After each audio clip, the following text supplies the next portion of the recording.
Okay মতি 6:13 পদ আজি আমি প্ৰভু শিক্ষা প্ৰাৰ্থনাৰ বিষয়টো চাই আছো মতি 6:13 পদ মতি 6:13 পদ মতি 6:13 পদ মতি 6 আমি প্ৰভু শিক্ষা প্ৰাৰ্থনাৰ পৰা শিক্ষা লৈ আছো যোৱা 2-3টা প্ৰভুৰ দিনত আমি ইতিমধ্যে শিকিলো আজি অন্তিম অংশ আমি শিকিব গৈ আছো মতি 6:9 পদৰ পৰা আমি ইতিমধ্যে 12 পদলৈ যোৱা আগৰ প্ৰভুৰ দিনলৈকে শিকিলো আজি 13 পদটো মই আকৌ এবাৰ পঢ়ি দিছো আপোনালোকৰ কাৰণে মতি 6:13 পদ আমাক পৰীক্ষালৈ নিনিবা কিন্তু পাপ আত্মাৰ পৰা আমাক ধৰি ৰাখা কিয়নো ৰাজ্য মহিমা আৰু পৰাক্ৰম সদা সৰ্বদাই তোমাৰে হওক আমেন 13 পদ মতি 6:13 পদ আমাক পৰীক্ষালৈ নিনিবা কিন্তু পাপ আত্মাৰ পৰা আমাক ধৰি ৰাখা কিয়নো ৰাজ্য মহিমা আৰু পৰাক্ৰম সদা সৰ্বদাই তোমাৰে হওক আমেন 13 পদটো আমি চাইছো আজি শিক্ষাৰ বাইবেল অধ্যয়নৰ মূল বিষয় আমি 13 পদটো লৈছো যিশুৱে যেটো ইয়াত প্ৰাৰ্থনা শিকাইছে প্ৰভু শিক্ষা প্ৰাৰ্থনাৰ বিষয়টো এই প্ৰাৰ্থনাটো বিশেষকৈ শয়তানৰ যেটো পৰীক্ষা টেম্পটেশন আকৰ্ষণ প্ৰলোভন এটোৰ বিষয়ত তেওঁ ইয়াত উল্লেখ কৰিছে গতিকে এতিয়া জগতৰ উদ্ধাৰ নোপোৱা মানুহবিলাকক শয়তানে কেনেকৈ সিডিউস কৰে আকৰ্ষিত কৰে প্ৰলোভিত কৰে যদি হেতু আপুনি চাও বিচাৰে এডেন বাৰীলৈ যদি আমি ঘূৰি যাওঁ আদাম আৰু হাৱাক শয়তানে কেনেকৈ সিডিউস কৰিছিল প্ৰলোভিত কৰিছিল আকৰ্ষণ কৰিছিল জয় কৰিছিল এডেন বাৰীত নহয়নে এডেন বাৰীত অজস্ৰ ফলমূল আছিল অজস্ৰ লক্ষ কৰৰ ফলমূল আছিল এক ইমান স্বাস্থ্যৱান ফলমূল আছিল কিন্তু এজোপা বিশেষ গছৰ প্ৰতি শয়তানে কেনেকৈ আদাম হাৱাক প্ৰলোভিত কৰিছিল আকৰ্ষিত কৰিছিল সিডিউস কৰিছিল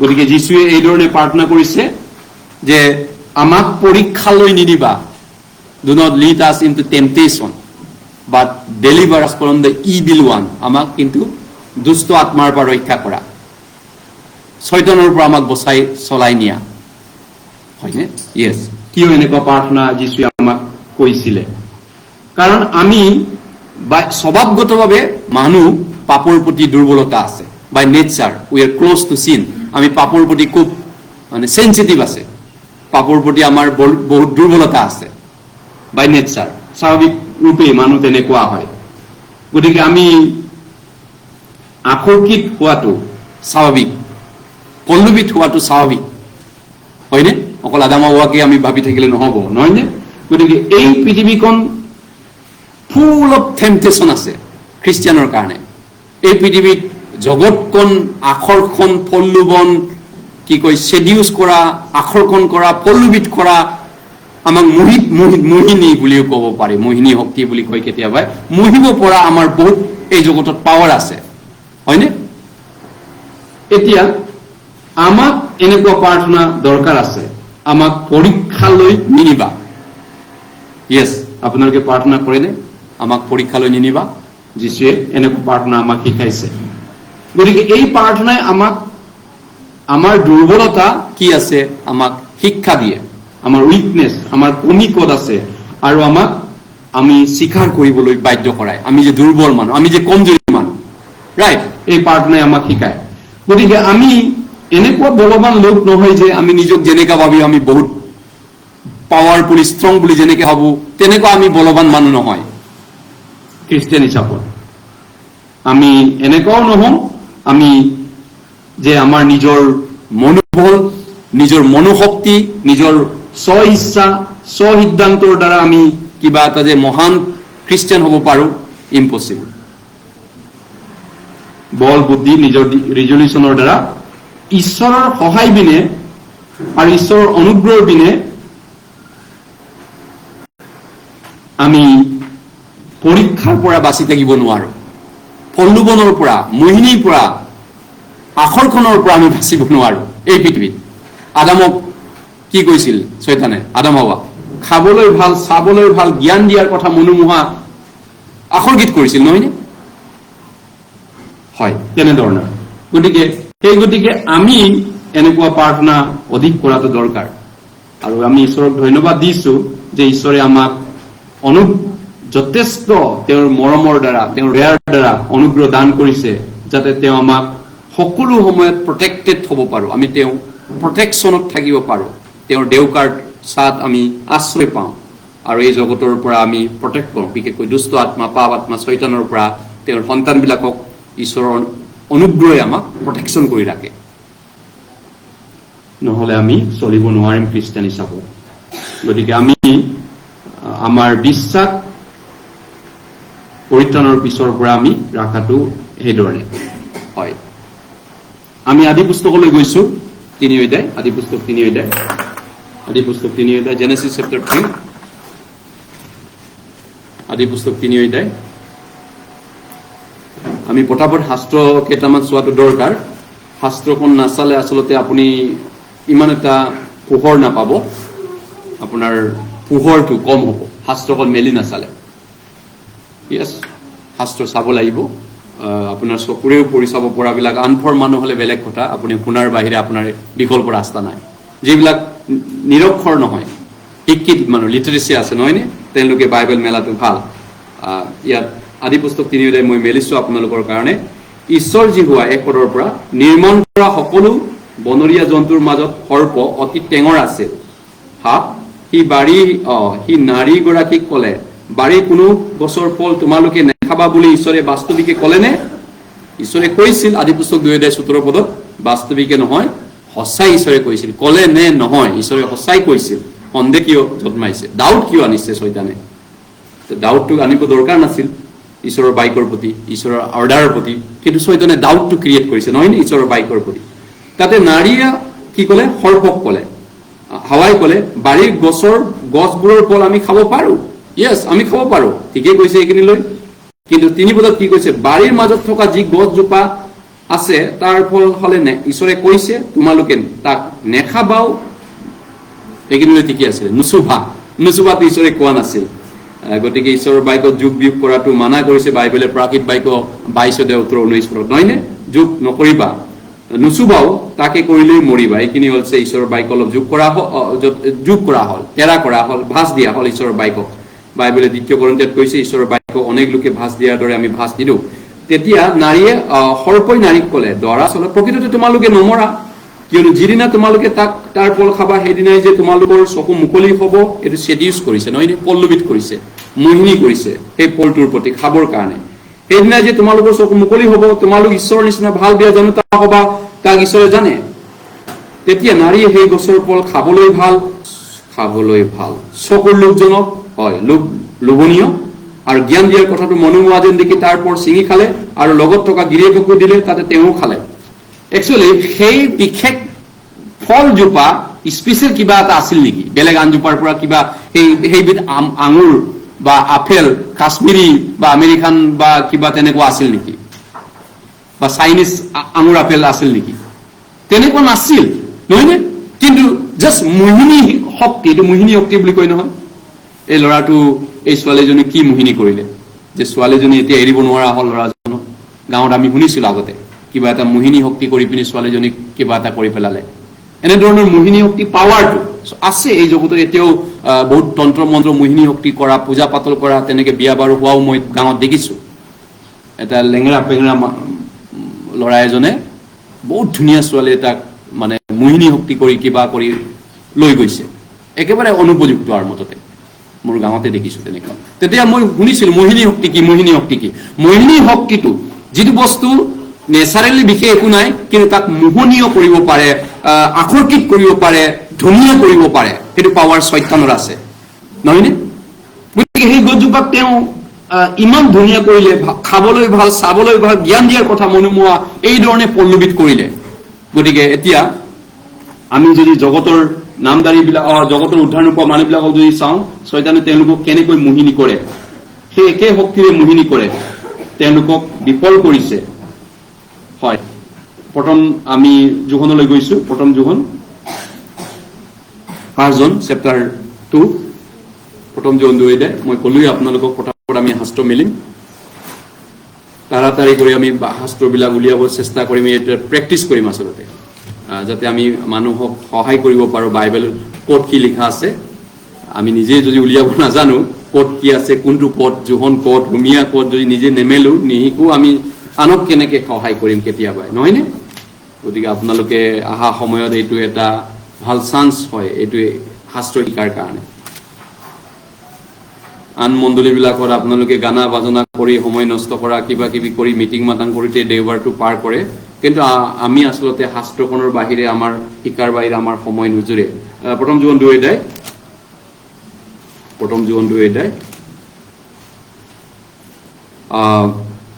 16 পদ কিয়নো জগতত যি সকলো আছে অৰ্থাৎ মাংসৰ অবিলাস চকুৰ অবিলাস জীৱনকালৰ গৰ্ব এইবোৰ পিতৃৰ পৰা উৎপন্ন নহয় জগতৰ পৰাই হয় জগতত যি সকলো আছে কি কি আছে মাংসৰ অবিলাস চকুৰ অবিলাস জীৱনকালৰ গৰ্ব এই পৃথিৱীত কি আছে মাংসৰ অবিলাস এই পৃথিৱীত কি কি প্ৰলোভন কৰা মোহিনী শক্তি আছে মাংসৰ অবিলাস চকুৰ অবিলাস জীৱনকালৰ গৰ্ব কি বিষয় আদামক শয়তানে পৰীক্ষা কৰিছিল আদামক কি বুলি খাবলৈ ভাল চাবলৈ ভাল জ্ঞান দিয়াৰ কথা মনোমোহা মোহনীয় নহনে মোহিনী শক্তি একচুয়ালি শয়তানে মোহিনী শক্তি কৰিব পাৰে শয়তানৰ মোহিনী পাৱাৰ আছে এই জগতখনে বহুত মানুহক মোহিনী কৰি ৰাখিছে যাতে স্বৰ্গৰ পৰা মানুহবিলাকক শয়তানে বঞ্চিত কৰিব পাৰে গতিকে মানুহক তেওঁৰ এনেকুৱা মোহনীয় শক্তি আছে যিচুকু তেওঁ সেই শয়তানে পৰীক্ষা কৰিছিল মতি 4 অধ্যায় নহয়নে কি বুলি এই হিলটো পিতা হ'ব দিয়া খাবলৈ ভাল ইয়েস আদাম শয়তানে হাৱাকো কৈছিলে খাবলৈ ভাল ইয়াত কি কোনটো হ'ব মাংসৰ অবিলাস চকুৰ অবিলাস জীৱনকালৰ গৰ্ব মাংসৰ অবিলাস চাবলৈ ভাল পৃথিৱীত বস্তু তেনেকুৱা বহুত আছে খাবলৈ ভাল চাবলৈ ভাল হয়নে দেখাত মোহনীয় আৰু জ্ঞান দিয়াৰ কথা মনোমোহা তেনেকুৱা বহুত শক্তি আছে যিটোৰ দ্বাৰা বহুত মানুহ নৰকত শয়তানৰ সিডিউসত পৰি পিনি শয়তানৰ প্ৰলোভনত পৰি শয়তানৰ সেই মোহিনী শক্তিত পৰি মানুহ নৰকত যাত্ৰী হৈ আছে বা বহুত মানুহ নৰকৰ ইতিমধ্যে গ'ল আৰু বহুত মানুহ এই পৰীক্ষাতে পৰি নৰকত যাব বিশেষ একো নাই নেচাৰেলি সব পৃথিৱীখন প্ৰাকৃতিকভাৱে ঈশ্বৰটো আছিল কি বিশেষ আকৰ্ষিত কৰা মোহিনী কৰা সেইটো হৈছে শয়তানৰ পাৱাৰ আৰু সেই শয়তানৰ পাৱাৰেৰে এতিয়া সৰ্প চালাক চতুৰ টেঙৰ ধূৰ্ত এই পৃথিৱীত আপুনি ধূৰ্ত মানুহ দেখিছে না বিৰাট ধূৰ্ত হিয়াল বুলি কয় নহয় বিৰাট হিয়াল হেৰোদক যিশুৱে কৈছিলে এই হিয়ালক কবা হিয়াল এই মানুহটো বিশ্বাস নকৰে এই মানুহটো বেয়া আছে দেই বহুত হিয়াল আছে ইয়াত চিয়ানাটো বেলেগ হিয়াল আৰু যিশুৱে আন কিছুমান জন্তুৰ লগত আন কিছুমান মানুহক তুলনা কৰিছে কুকুৰ বুলি কৈছে কিছুমানক কুকুৰৰ পৰা সাৱধানে চাবা কুকুৰহঁতৰ পৰা কুকুৰক পবিত্ৰ বস্তু নিদিবা শুভবাতৰি প্ৰচাৰ কৰা সময়তো আপোনালোকে চাব কুকুৰ নেকি মানুহজন কুকুৰ প্ৰকৃতিৰ মানুহ তেওঁক প্ৰচাৰ নকৰিবা গাহৰিৰ লগত পবিত্ৰ বস্তু নেপেলাবা মুকুতা নেপেলাবা মুকুতা মানে গস্পেল শুভবাতৰি প্ৰচাৰ নকৰিবা গতিকে কুকুৰ গাহৰি হিয়ালক আপুনি প্ৰচাৰ কৰি সময় নষ্ট কৰি মাথা নুগুমাই লাভ নাই ভাল মানুহ আছে তো পৃথিৱীত বহুত ধাৰ্মিকতালৈ ভোগ আৰু পিয়া লগাবিলাক ধৰি নকিয়নো স্বৰ্গৰাজ্যত এইবিলাকৰ যিবিলাক পবিত্ৰ বস্তুৰ প্ৰতি আকৰ্ষিত আছে যিবিলাক পবিত্ৰ বস্তু বিচাৰিছে সেইবিলাক মানুহক আপুনি মই সময়টো দিলে আপোনাৰ মোৰ টাইমটো সেভ হ'ব নহলে যদি কুকুৰ গাহৰি হিয়ালৰ পিছত লাগি থাকো যিশুৱে কৈছে না নোৱাৰিবা তেওঁলোকক নোৱাৰিবা গতিকে আমি এই বিষয়টো শিকিম কুকুৰ গাহৰি আৰু হিয়াল এই তিনিবিধ জন্তুৰ বিষয়ে মই পিছত শিকিম কেতিয়াবা আপোনালোক কোনবিধ হয় কোনবিধ হয় অলপ বহলাই ভিত্তিত শিকিব গৈ আছো পিছত গতিকে যে নহওক এতিয়া টেম্পটেশ্যন প্ৰলোভন সেডিউস এইটো আছে নতুন নোপোৱা মানুহবিলাকক শয়তানে কিয় পৰীক্ষা কৰে যাতে তেওঁলোকে নতুন জন্ম নাপায় পৰিত্ৰাণ নাপায় সেইটো কাৰণে তেওঁলোকক প্ৰলোভিত কৰে চাবলৈ ভাল জ্ঞান দিয়াৰ কথা মনোমোহা বহুত কিবা কিবি কৰে এই জগতৰ টাকা ঈশ্বৰ লক্ষ্মী ঈশ্বৰ ক্ষমতা ঈশ্বৰ প্ৰপাৰ্টি ঈশ্বৰ তেওঁলোকৰ মতে সম্পত্তি ঈশ্বৰ ডাঙৰ মানুহ হোৱা ঈশ্বৰ এইটোৱে তেওঁলোকৰ এই যুগৰ দেৱতাৰ কাম এই যুগৰ দেৱতাই তেওঁলোকৰ জ্ঞান চকু অন্ধ কৰিলে, দ্বিতীয় কৰন্থিয়া বাইবেলে কৈছে 4 অধ্যায়ত এই যুগৰ দেৱতাই জ্ঞান চকু অন্ধ কৰিলে বিশ্বাস নকৰা বিলাকৰ, আৰু তেওঁলোকৰ চকু কোৰলৈ মুকলি আছে সংসাৰৰ ক্ষমতা, পইচা, মাটি সম্পত্তি, বিল্ডিং, এই দুদিনীয়া সা সম্পত্তি, মান সন্মান, কীৰ্তি, মুকুট, সেইটোক লৈ চকুটো শয়তানে খুলি দিছে। খাবলৈ ভাল, চাবলৈ ভাল, জ্ঞান দিয়াৰ কথাটো মনোমোৱা দেখি কৰিছে। শয়তানৰ কামটো তেওঁলোকৰ প্ৰতি বেলেগ, কিন্তু আমাৰ প্ৰতি আকৌ বেলেগ। আমাৰ খ্ৰীষ্টান বিশ্বাসটো বিফল কৰিবলৈ, আমাৰ বিশ্বাসটো ডাউন কৰিবলৈ, আমাৰ খ্ৰীষ্টান ফেইথটো ফেইলাৰ কৰিবলৈ তেওঁ আমাক পৰীক্ষা কৰে, পল্লৱিত কৰে, কিন্তু তেওঁলোকক লৈ তেওঁ পৰিত্ৰাণ নাপাবৰ কাৰণে কৰে। লোক 4 অধ্যায় 8 অধ্যায় আচলতে লোক 8 অধ্যায় আমি গৈছো। লোক 8 অধ্যায় লোক 8 অধ্যায় লোক 8 অধ্যায় লোক 8 অধ্যায় লোক 8 অধ্যায় লোক চ্যাপ্টার 8। গতিকে এই পৃথিৱীত শয়তানৰ বহুত ঝাল আছে, সেডিউস কৰা, মানে কি কয় মানুহক পল্লৱিত কৰা দৃশ্য আছে, ইন্টাৰনেটত আছে, তেনেকুৱা সেডিউস কৰিব পৰা পলিটিচিয়ান আছে, ৰাজনীতি আছে, তেনেকুৱা পলিটিক্স তেনেকুৱা বহুত মোহিনী কৰা পাৱাৰ আছে। ভোট কিনি পাবৰ কাৰণে পলিটিচিয়ান বিলাকে কি কৰিব নোৱাৰে, কি নকৰে ইলেকশ্যনৰ টাইমত, আপোনালোকে দেখিছে চাগে, চাই আছে, তেনেকুৱা বহুত পাৱাৰ আছে লোক 8 অধ্যায়। গতিকে শয়তানৰ সেই পাৱাৰ আমি অস্বীকাৰ কৰাটো ভুল, আৰু জাষ্ট শয়তানক আপুনি নেগলেক্ট কৰি পিনি বাচিব নোৱাৰে। লোক 8 অধ্যায় 12 পদ, লোক 8 অধ্যায় 12 পদ।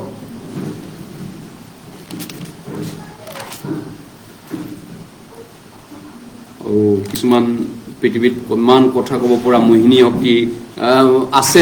কিছুমান মানুহ কি কয়, কি ক'ম আৰু এটা, আপোনালোকে দেখিছে চাগে ছ'চিয়েল মিডিয়াটো কিমান কথা ক'ব পৰা মানুহ আছে। হয়, কথাৰে মোহিনী শক্তি থকা, কথাৰ পাৱাৰ থকা মানুহ আছে। একো নাই, কিন্তু তেওঁ কথাৰে বহুতখিনি মোহিনী কৰি দিব পাৰে। লোক 8 অধ্যায় 12 পদ, লোক 8 অধ্যায় 12 পদ আমি একেলগে পঢ়িছো।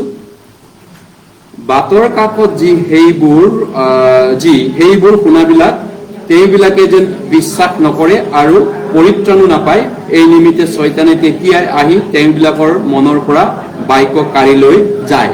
গতিকে আপোনালোকে দেখিছে যে হৈছে কেতিয়াবা দৃষ্টান্ত যীশুৱে কৈছে বাটৰ কাষত পৰা কটীয়া চৰিব এইবিলাক পৰিত্ৰাণ নোপোৱা মানুহবিলাক, নহয়নে?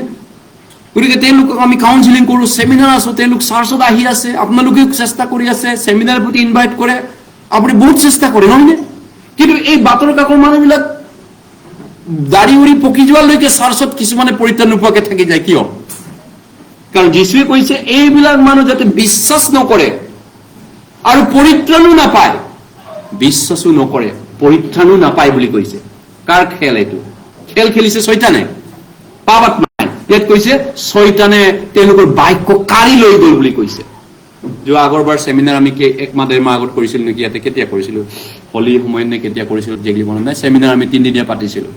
যিকিনো 2-এজনে ঈশ্বৰৰ পৰা আশীৰ্বাদ পোৱাল বিলাক, আৰু যিবিলাক আগৰ সেমিনাৰ বিলাকো চাইছো, বিভিন্ন জেগাতো চাইছো, সুবাতৰি প্ৰচাৰ কৰাত শয়তানে বাক্য কাঢ়ি লৈ যায় কৈছে। শয়তানে বাক্য কাঢ়ি নিয়ে কেনেকৈ? মতি জোহন ৰুমিয়া 10:17 কৈছে শুনাৰ দ্বাৰা বিশ্বাস আহে কৈছে। বাক্য শুনাৰটো বহুত ইম্পৰ্টেণ্ট, নহয়নে? শুনে, কিন্তু এই কাণত শুনি শয়তানে ইটো কাণৰ পৰা চাইড কৰি লৈ যায়, যোনে পৰিত্ৰাণ পোৱা নাই। যোনে পৰিত্ৰাণ পাইছে তেওঁলোকৰ অন্তৰত বাক্য থাকি গৈছে, নহয়নে? বাক্য আছে, কিন্তু ইফিচিয়া 2:2 কৈছে আকাশৰ ক্ষমতাযুক্ত অধিপতি, অৰ্থাৎ অবাধ্যতাৰ সন্তানবিলাকত কাৰ্য সাধন কৰোঁতা আত্মাৰ দ্বাৰা আগে চলিছিলে। অবাধ্য সন্তানত কাম কৰা আত্মাটো আৰু বাধ্য সন্তানত কাম কৰা আত্মাটো। এতিয়া আপোনালোক নতুন জন্ম পোৱা বিলাকৰ মাজত কি আত্মাই কাম কৰিছে? হলি স্পিৰিট, পবিত্ৰ আত্মা। যিবিলাক নতুন জন্ম পোৱা মানুহ তেওঁলোকক পবিত্ৰ আত্মাই কাম কৰি আছে।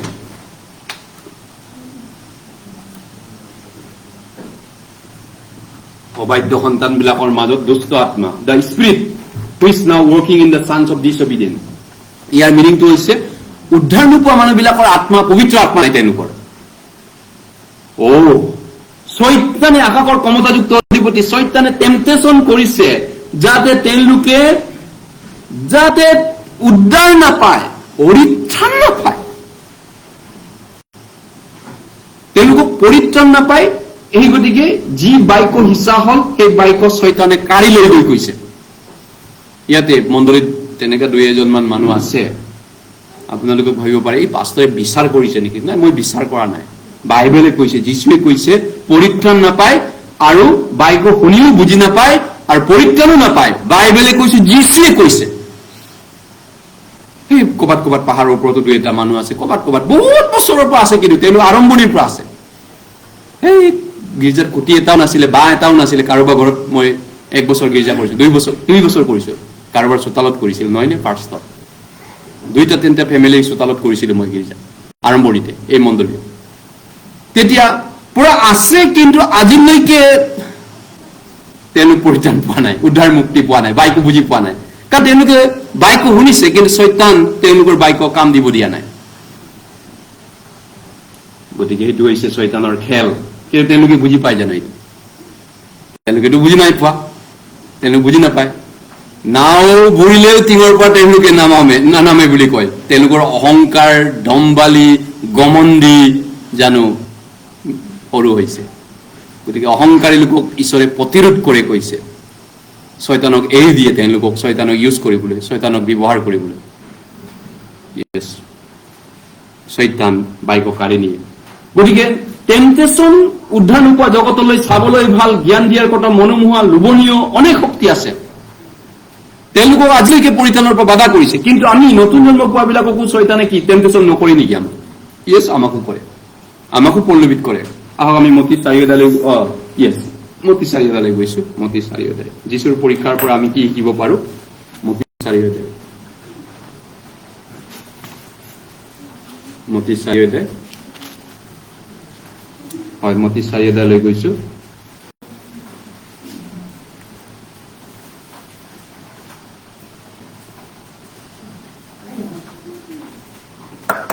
মতি 4 অধ্যায়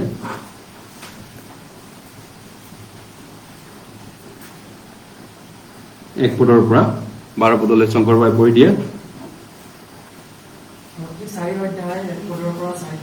12 পদলৈ। তেতিয়া যীশু শয়তানৰ দ্বাৰাই পৰীক্ষিত হ'বলৈ তেওঁ আত্মাৰ দ্বাৰাই অৰণ্যলৈ নিয়া হ'ল। তাতে দুপুৰী দিন দুপুৰী ৰাতি লঘোণে থাকিলত। পাছত তেওঁৰ ভোক লাগিল। তেতিয়া পৰীক্ষকে ওচৰলৈ আহি তেওঁক ক'লে, তুমি যদি ঈশ্বৰৰ পুত্ৰ হোৱা তেন্তে এই শিলবোৰ পিঠা হ'বলৈ আজ্ঞা দিয়া। তাতে তেওঁ উত্তৰ দি ক'লে, মানুহ কেৱল পিঠাৰে নিজিব, কিন্তু ঈশ্বৰৰ মুখৰ পৰা ওলোৱা প্ৰত্যেক বাক্যৰেহে জীৱ, এইবুলি লিখা আছে। তেতিয়া শয়তানে তেওঁক পবিত্ৰ নগৰলৈ নি ধৰ্মধামৰ কলচীৰ ওপৰত থৈ তেওঁক ক'লে, তুমি যদি ঈশ্বৰৰ পুত্ৰ হোৱা তেন্তে নিজকে তললৈ পেলাই দিয়া, কিয়নো লিখা আছে, তেওঁ নিজৰ দূতবিলাকক তোমাৰ অৰ্থে আজ্ঞা দিব, আৰু তোমাৰ ভৰি যেন শিলত খুন্দা নাখায়। এই নিমিত্তে তেওঁবিলাকে তোমাক হাতেৰে দাঙি ধৰিব। যীশুৱে তাক ক'লে, তোমাৰ প্ৰভু পৰমেশ্বৰক পৰীক্ষা নকৰিবা, এইবুলিও লিখা আছে। আকৌ শয়তানে তেওঁক অতি ওখ পৰ্বতলৈ নি জগতৰ সকলো ৰাজ্য আৰু সেইবোৰৰ ঐশ্বৰ্য দেখুৱালে, আৰু তেওঁক ক'লে, তুমি যদি দণ্ডৱতে মোক প্ৰণাম কৰা তেন্তে এই সকলোতে তোমাক দিম। এতিয়া যীশুৱে তাক ক'লে, গুচি যা শয়তান, কিয়নো তোমাৰ প্ৰভু পৰমেশ্বৰক পৰিপাত কৰা আৰু কেৱল তেওঁৰে আৰাধনা কৰা, এইবুলি লিখা আছে। তেতিয়া শয়তানে তেওঁক এৰিলে, আৰু চোৱা স্বৰ্গ দূতবিলাকে আহি তেওঁক শুশ্ৰূষা কৰিলে। ধন্যবাদ। তেতিয়া যীশুৱে শয়তানৰ দ্বাৰাই পৰীক্ষিত হ'বলৈ, টেম্পটেড হ'বলৈ, টেষ্ট কৰিবলৈ তেওঁক আত্মাৰ দ্বাৰা অৰণ্যলৈ নিয়া হ'ল। শয়তান টেম্পটেশ্যন কৰে যীশুক ফেইল কৰিবলৈ, নহয়নে? শয়তানে প্ৰলোভিত কৰিছিল, মোহিনী শক্তি কৰিছিল আদামক হাৱাক ফেইল কৰিবলৈ। সেই একেজন শয়তানে এতিয়া যীশুক পৰীক্ষা কৰিছে, খাবলৈ ভাল, তুমি ঈশ্বৰৰ পুত্ৰ হোৱা, 40 দিন লঘোণত আছা, ভোক লাগিছে তোমাৰ, কিয় তুমি তেনেকুৱা অৱস্থাত আছা? যদি তোমাৰ ঈশ্বৰ হয়, তুমি ইমান ভোকত আতুৰ হৈ কিয় আছা? শিল পিঠা হ'ব দিয়া, খোৱা, খাই বৈ তন্দুৰুস্তি হোৱা। শয়তানে কি ধৰণৰ পৰীক্ষা কৰিছে, নহয়নে? এই শিলটো পিঠা হ'ব দিয়া আৰু খোৱা, খাবলৈ ভাল, চাবলৈ ভাল, আৰু গোটেই জগতৰ ঐশ্বৰ্য দেখুৱাইছে মন্দিৰৰ কলচীৰ ওপৰত নি পিনি। তাৰপিছত ওপৰৰ পাতললৈ পেলাই দিয়া, জাপ মাৰি দিয়া, খাবলৈ ভাল, চাবলৈ ভাল, তাৰপিছত এবাৰ মোক প্ৰণাম কৰা, গোটেই জগত তোমাক দিম। এই ধৰণৰ পৰীক্ষা, মাংসৰ হবিলাক, চকুৰ হবিলাক, জীৱনকালৰ গৰ্ব, এই টেম্পটেশ্যন আদামকো কৰিছিল, যীশুকো শয়তানে কৰিছিল। কিন্তু যীশু শয়তানৰ লগত হাৰ নামানিলে, আদাম হাৱাই হাৰ মানিলে। ৰাইট? বহুত মানুহ এতিয়া শয়তানৰ লগত পৰীক্ষাত হাৰ মানি আছে, নহয়নে? বুপুৰাহত আজি ইমান বছৰ চাৰ্চত আহি পৰিত্ৰাণৰ বাক্য শুনা পায়ো, আমাৰ মণ্ডলীতে কৈছো, বুপুৰাহত শয়তানৰ দ্বাৰা পৰাজিত হৈ আছে, নহয়নে? হাৰ মানিছে। কিন্তু কিছুমান হাৰ মানা নাই, সেইকাৰণে ইয়াত আছে, নহয় জানো? আপোনালোকে হাৰ নামানাবিলাক এতিয়াও আছে। হাৰ মানাটো হাৰ মানি গ'ল, তেওঁলোক পৰাজিত। বহুত বছৰ, তাহানি আজি 15-16 বছৰ আগৰ মণ্ডলী, এই মণ্ডলীৰ আগৰ মানুহবিলাক কৈ আছে। কিছুমান আহি আছে, শুনিছে, আজিলৈকে পৰিত্ৰাণ পোৱা নাই। শুনোতে শুনিবা, নুবুজিবা, দেখোতে দেখিবা, কিন্তু বিশ্বাস নকৰিবা যীশুৱে কৈছে। কাৰণ কোনে খেলটো খেলি আছে? শয়তান। পৰিত্ৰাণো নাপায়, বিশ্বাসো নকৰে। লোক 8 12 পদত কৈছে। সেইকাৰণে তেওঁলোকৰ বাক্য শয়তানে কাঢ়ি লৈ গৈছে। যি বাক্য আছিল, আজি বাক্য নাই। হয়, সেইটো হৈছে শয়তানৰ টেম্পটেশ্যন। তেন্তে আমাক শয়তানে কিয় টেম্পটেশ্যন কৰে? আমি পৰিত্ৰাণ পোৱাবিলাক আমাক শয়তানে কিয় পৰীক্ষাত কৰে? যাতে আমাৰ, কিয় আমাক তেওঁ বিঘিনিজত পায়? যাতে আমাৰ ফেইথত, বিশ্বাসত যাতে আমি কি কয়, বিঘিনি, বাধা পাওঁ, আগুৱাৰ পৰা আমি পিছুৱাই যাওঁ। ধৰক এক্সাম্পল, আমি প্ৰচাৰ কৰাত আগুৱাব লাগিছিল, বাইবেল পঢ়াত আগুৱাব লাগিছিল, প্ৰাৰ্থনাত আগুৱাব লাগিছিল, ঈশ্বৰ কাম কৰা আগুৱাব লাগিছিল, কিন্তু আমি বাধা পাই আছো, আগুৱাব পৰা নাই। যিমান শিক্ষক হ'ব লাগিছিল ইমান দিনে তোমালোকে এতিয়াও কেঁচুৱা গাখীৰ খাই আছা বুলি বাইবেলে কৈছে, এই ব্ৰীড, নহয়নে? এটা মণ্ডলী, যি সময়ত তোমালোকে ইমান বছৰে আত্মিক নেতা হ'ব লাগিছিল, সেই সময়লৈকে তোমালোকক মাংস খাই তন্দুৰুস্তি হ'ব পৰা, স্বাস্থ্যৱান হ'ব লাগিছিল, এই পেনত পেচাব পায়খানা কৰা বেবী হৈ এতিয়াও আছা তোমালোকে, ডাইপাৰ পিন্ধি আছা এতিয়াও, হয়নে? কোনোবা বিলাকক কৈছে। কোনে সেইটো কাম কৰিছে? শয়তানে বাধা দি আছে। গতিকে নতুন জন্ম পোৱা খ্ৰীষ্টিয়ানক শয়তানে বাধা নিদিয়ে নে? ইয়েছ, বাধা দিয়ে, মোক বাধা দিয়ে। মোক তেওঁ বিভিন্ন কামত ব্যস্ত কৰাই, বাইবেলটো নপঢ়িবৰ কাৰণে বাধা দিয়ে। প্ৰাৰ্থনা জাষ্ট নিয়ম মাফিক কৰিবলৈ তেওঁ চিষ্টেম কৰে যে দিনত এবাৰ 5 মিনিট 10 মিনিট প্ৰাৰ্থনা কৰি দিনটো সামৰি পেলাওঁ। যীশুৱে গোটেই নিশা পৰ্বতত প্ৰাৰ্থনা কৰিছিল, গোটেই দিনটো প্ৰাৰ্থনা কৰিছিল আঁতুকাৰি, কিন্তু শয়তানে সেইটো নিবিচাৰে। গতিকে তেওঁ আমাক খ্ৰীষ্টিয়ান বিশ্বাসত বিফল কৰিবলৈ তেওঁ আমাক প্ৰলোভন কৰে, পৰীক্ষা কৰে, টেম্পটেশ্যন কৰে। ইয়েছ, এই শয়তানৰ যুঁজটো আমাৰ লগত আছে। ইফিচিয়া 6 গৈছো, ইফিচিয়ান চেপ্টাৰ 6।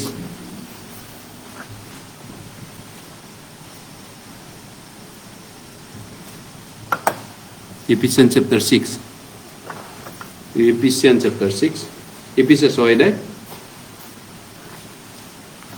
পাপ আত্মাই আমাক ডিস্টার্ব কৰি আছে, আমাক প্ৰলোভিত কৰে, বিভিন্ন ধৰণৰ আমাক দিগদাৰ কৰে। খ্ৰীষ্টিয়ানকো নতুন জন্ম পোৱাৰ পিছতো আমাক তেওঁ পৰীক্ষাত পেলায়। ইফিচিয়াছ 6 12 পদৰ পৰা 12 আৰু 13 পদ আমি একেলগে চাইছো। Ephesians chapter 6. Ephesians 6 আগবাঢ়া খ্ৰীষ্টীয় লোক ৰণত যোৱা দল, আত্মিক যুদ্ধ, এইটোকে কয় আত্মিক যুদ্ধ। আত্মিক যুঁজত আছো আমি নিজৰ মাংসৰ বিৰুদ্ধে। মোৰ মাংসৰ উত্তমতা বাস নকৰে, মোৰ মাংসৰ একো ভাল বস্তু নাই। ৰোমিয়া 7 পৌলে কৈছে, বাইবেলে কৈছে, শয়তানৰ লগততো ভাল বস্তু একোৱেই নাই। শয়তানৰনো কি ভাল বস্তু আছে, নহয়নে? আৰু এই জগতৰ কি আছে ভাল? স্বৰ্গৰাজ্য মানুহৰ কাৰণে জগতৰ মানুহে কি আমাক কি দিব পাৰে? এই জগতে কি উপকাৰ কৰিব পাৰে? জগতৰ মানুহে আমাকনো কি উপকাৰ কৰিব পাৰে? ৰাইট? জগতৰ পৰা আমি কি পাব পাৰো? স্বৰ্গবাসী মানুহজনে। ইফিচিয়াছ 6 11-12 পদ। 11 পদ প্ৰথমতে, শয়তানৰ নানাবিধ কুকল্পনা বা ভাৱনাৰ সন্মুখত থিৰে থাকিবলৈ সমৰ্থ হবৰ কাৰণে ঈশ্বৰৰ আত্মাই সাজ পিন্ধা। কি কৈছে? শয়তানৰ, খ্ৰীষ্টিয়ানক শয়তানে কি কৰে? নানাবিধ কুভাৱনা, কুফান, কুফন্দি লগাইছে, বা মোহিনী, আকৰ্ষণ, বিভিন্ন টেম্পটেশ্যন আছে। আপুনি দিনটো ঘূৰে, কালিৰ পৰা ঘূৰিব এই জগতত, কোনোবাই কামে কাজে যাব, কোনোবাই অফিচত যাব, কোনোবাই হাজিৰা কাম কৰে, কোনোবাই কিবা এটা কৰে, নহয় জানো, কোনোবাই পঢ়া শুনা কৰে বা গৃহিণী হয়, যিয়ে নহওক বিভিন্ন কামত কাজে। কিন্তু চাওক, শয়তানে বিভিন্ন ধৰণৰ প্ৰলোভন কৰে, পৰীক্ষা কৰে। গুজৰিত শত্ৰু শয়তানে কাক কেনেকৈ গ্ৰাস কৰিম তাৰ উপায় বিচাৰি পৰিছে। প্ৰথম পিতৰ 5:7 কৈছে, শয়তানে কাক এটেক কৰিম, এইবাৰ কাক এটেক কৰিম, মই আজি কাক এটেক কৰিম, এই সপ্তাহ মই কাক মাৰিম। তেওঁ ধনুখাৰ কাক মাৰিব, তেওঁ পাপ আত্মাৰ অশিখৰ। গতিকে সমৰ্থ হব কোনে পাৰিব, শয়তানৰ সেই পৰীক্ষাত কোনে থিৰে থাকিব পাৰিব। হয়তো আপোনালোকে কেতিয়াবাই পাৰে, কেতিয়াবাই নোৱাৰে। যিবিলাক কিবা এটা নিচা জাতীয় বস্তুৰ প্ৰতি দুৰ্বলতা আছে, ৰাইট, শয়তানে আপোনাক গিৰাই দিয়ে নিচা বস্তুত, মাদক দ্ৰব্য, কিবা সুৰাপায়ী সকলক সুৰাপানাসক্ত কৰাই। হয়তো আপুনি কেতিয়াবা জিকিছে, মেক্সিমাম আপুনি পৰাজিত হৈছে, হাৰ মানিছে শয়তানৰ টেম্পটেশ্যনত। কোনোবা বেলেগ কি কয়, কিবা এটা আৰু মুঠতে কিবা এটা প্ৰলোভন আছে, কিবা এটা দুৰ্বলতা আছে, জগতৰ পইচা বা কিবা ক্ষমতা বা ৰাজনীতি বা বিভিন্ন ধৰণৰ কাৰোবাৰ নহয় কাৰোবাৰ ইণ্টাৰেষ্ট আছে, হবি আছে। চব মানুহৰে কিবা এটা আছে মানুহ, এই মানুহটো বহুত চিয়ানা বা কিবা এটা আৰু মুঠতে সেই ধৰণৰ কিবা কিবি আছে। গতিকে সেই টেম্পটেশ্যনত থিৰে থাকিবলৈ হ'বলৈ হয়তো থিৰে থকাসকল আছে, নহয়নে, যিসকল থিৰে আছে মানে সমৰ্থ হৈছে যুঁজিবলৈ শয়তানক। এইটো শয়তানৰ খেল, মই বুজিছো। গতিকে মোক মণ্ডলীৰ পৰা দূৰ কৰিবলৈ, বাইবেল পঢ়াৰ পৰা দূৰ কৰিবলৈ, ঈশ্বৰৰ বাইকৰ পৰা দূৰ কৰিবলৈ এইটো শয়তানে খেলটো কৰিছে। আমাৰ মাজত মিছ আণ্ডাৰষ্টেণ্ডিং কোনে কৰে? পবিত্ৰ আত্মাই কৰে, ঈশ্বৰে কৰে। আমাৰ মাজত ভুল বুজাবুজি, ফাইট কৰা, যুদ্ধ লগা, ঈশ্বৰৰ সন্তানক ফাইটিং কৰাটো ঈশ্বৰে কৰে।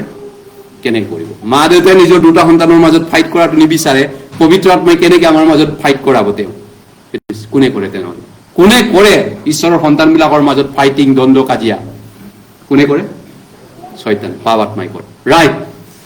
আপুনি বুজি পাইছে? ইয়েছ, হয়।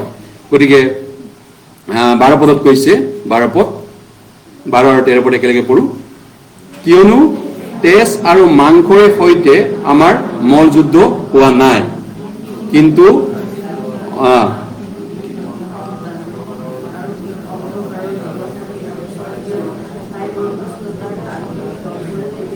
হৈছে। এই হেতুকে তোমালোকে মন্দ দিনত প্ৰতিৰোধ কৰিবলৈ আৰু সকলোকে সিদ্ধ কৰি থিৰে থাকিবলৈ সমৰ্থ হ'বৰ কাৰণে ঈশ্বৰৰ আটাই অস্ত্ৰ লোৱা। কিন্তু তেজ আৰু মাংস মানে মানুহ হয়। আমি পৃথিৱীৰ তেজ মাংসৰ লগত আমাৰ যুদ্ধ কাৰোৰ লগত আমাৰ হোৱা নাই। আমাৰ শত্ৰু আচলতে পৃথিৱীত মানুহ নহয়, কোনো শত্ৰু নহয়। কাৰণ বাইবেলে কৈছে, যীশুৱে কৈছে, শত্ৰুক সমানে প্ৰেম কৰা। তোমাৰ শত্ৰু যদি ভোক লাগিছে, খাই বৈ পেট ভৰাই দিয়া তাক। তোমাৰ শত্ৰু যদি এবাৰ নিয়ে 2 বাট যাবা, 2 মাইল যাবা, 1 মাইল খুজিলে 2 মাইল যাবা। তোমাৰ যদি চাদৰখন খুজে বৰ কাপোৰ এৰি দিবা। শত্ৰুটো আমাৰ খ্ৰীষ্টানৰ নাথাকে, আচলতে আমাৰ শত্ৰু নাই। কিন্তু মানুহ শত্ৰুৰ কথা কৈ আছো, মানুহ আমাৰ শত্ৰু নহয়। ইয়াত কৈছে অন্ধকাৰৰ অধিপতিজন শত্ৰু। এইজন অন্ধকাৰৰ অধিপতি কোন হয়? স্বৰ্গীয় ঠাইবোৰত দুষ্টতাৰ আত্মিক দলবোৰ। স্বৰ্গীয় ঠাইত আত্মিক দুষ্ট আত্মাৰ দল কোন হয়? গতিকে এতিয়া চাওক, ইভিল ওৱান আমাক পৰীক্ষালৈ নিদিবা, কিন্তু পাপ আত্মাৰ পৰা আমাক ধৰি ৰাখা। আমাক পাপ আত্মাৰ পৰা ধৰি ৰাখা। শয়তান, এই যে পাপ আত্মা কাক কৈছে? যীশুৱে শয়তানক কৈছে। পাপ আত্মা মানে শয়তান। আৰু প্ৰত্যেকটি পাপ, শয়তান আৰু প্ৰত্যেক পাপ আৰু যিটো নেকি টেম্পটেশ্যন, পৰীক্ষা, যিটো নেকি শয়তানৰ পৰা ওলাই অহা বিভিন্ন ধৰণৰ প্ৰলোভন, মোহিনী, সেইবিলাক শয়তানৰ পৰা ওলাই অহা মোহনীয় শক্তিবিলাক, নহয়নে? গতিকে বাইবেলে কৈছে 1 তিমথিয় 6 ধন লোভে সকলো মন্দৰ মূল, তালৈ আশংকা কৰি কোনো বিশ্বাসৰ পৰা যাতনাৰ ফালাৰে নিজকে হালিলে। কোনোবাই ধনৰ প্ৰতি লোভ আছে, তেওঁ বিশ্বাসত ফেইলাৰ। কোনোবাৰ অপজিট ছেক্সৰ প্ৰতি লোভ আছে, তেওঁ বিশ্বাসত ফেইলাৰ। বিভিন্ন ধৰণে কোনোবাৰ ক্ষমতাৰ প্ৰতি লোভ আছে, তাতো তেওঁ ফেইলাৰ। কোনোবা খেলা ধূলা, তাচ জুৱা আড্ডা, কোনোবা সুৰাপায়ী, মদ ভাং বিড়ি চিগাৰেটৰ দুৰ্বলতা, বিভিন্ন ধৰণৰ দুৰ্বলতা আছে, নহয়? মানুহ প্ৰতি মানুহ বেলেগ বেলেগ, ভেৰাইটিজ মানুহ। গতিকে সেইধৰণে শয়তানে টেম্পটেশ্যন কৰে। গতিকে আমি যেতিয়া প্ৰাৰ্থনা কৰো, পাপ আত্মাৰ পৰা আমাক ধৰি ৰাখা, আৰু আমি যেতিয়া চকু খুলি চাওঁ প্ৰাৰ্থনা কৰাৰ পিছত আমি অনেক দুষ্ট আত্মাৰ দল আমি দেখা পাওঁ, ইভিল ফৰ্চেছ, যেনেকে কাশ্মীৰৰ এইটো আৰ্মি ওলাইছে, এইটো ভাৰতীয় ইণ্ডিয়ান আৰ্মি, শত্ৰুপক্ষ কাশ্মীৰ আৰ্মি, কাশ্মীৰ নহয়, পাকিস্তান আৰ্মি ওলাই গ'ল, আমাৰ শত্ৰু আৰ্মি এইটো POK ওলাইছে নহয় নে, ওচৰে পাজৰে পাকিস্তান অকুপাই কাশ্মীৰত পাকিস্তান আৰ্মি শত্ৰু আৰু ইণ্ডিয়ান আৰ্মি বিৰাট শত্ৰু এতিয়া নহয় নে। আৰু এতিয়া ইভিল ফৰ্চটো কি হয়, দুষ্ট আত্মাৰ আত্মিক দল, আৰু যিটো নেকি আমাৰ চাৰিওফালে আশে পাশে আছে, যিটো নেকি আমাক প্ৰলোভিত কৰে, আমাক মোহিনী কৰে, আমাক টেম্পটেশ্যন কৰে।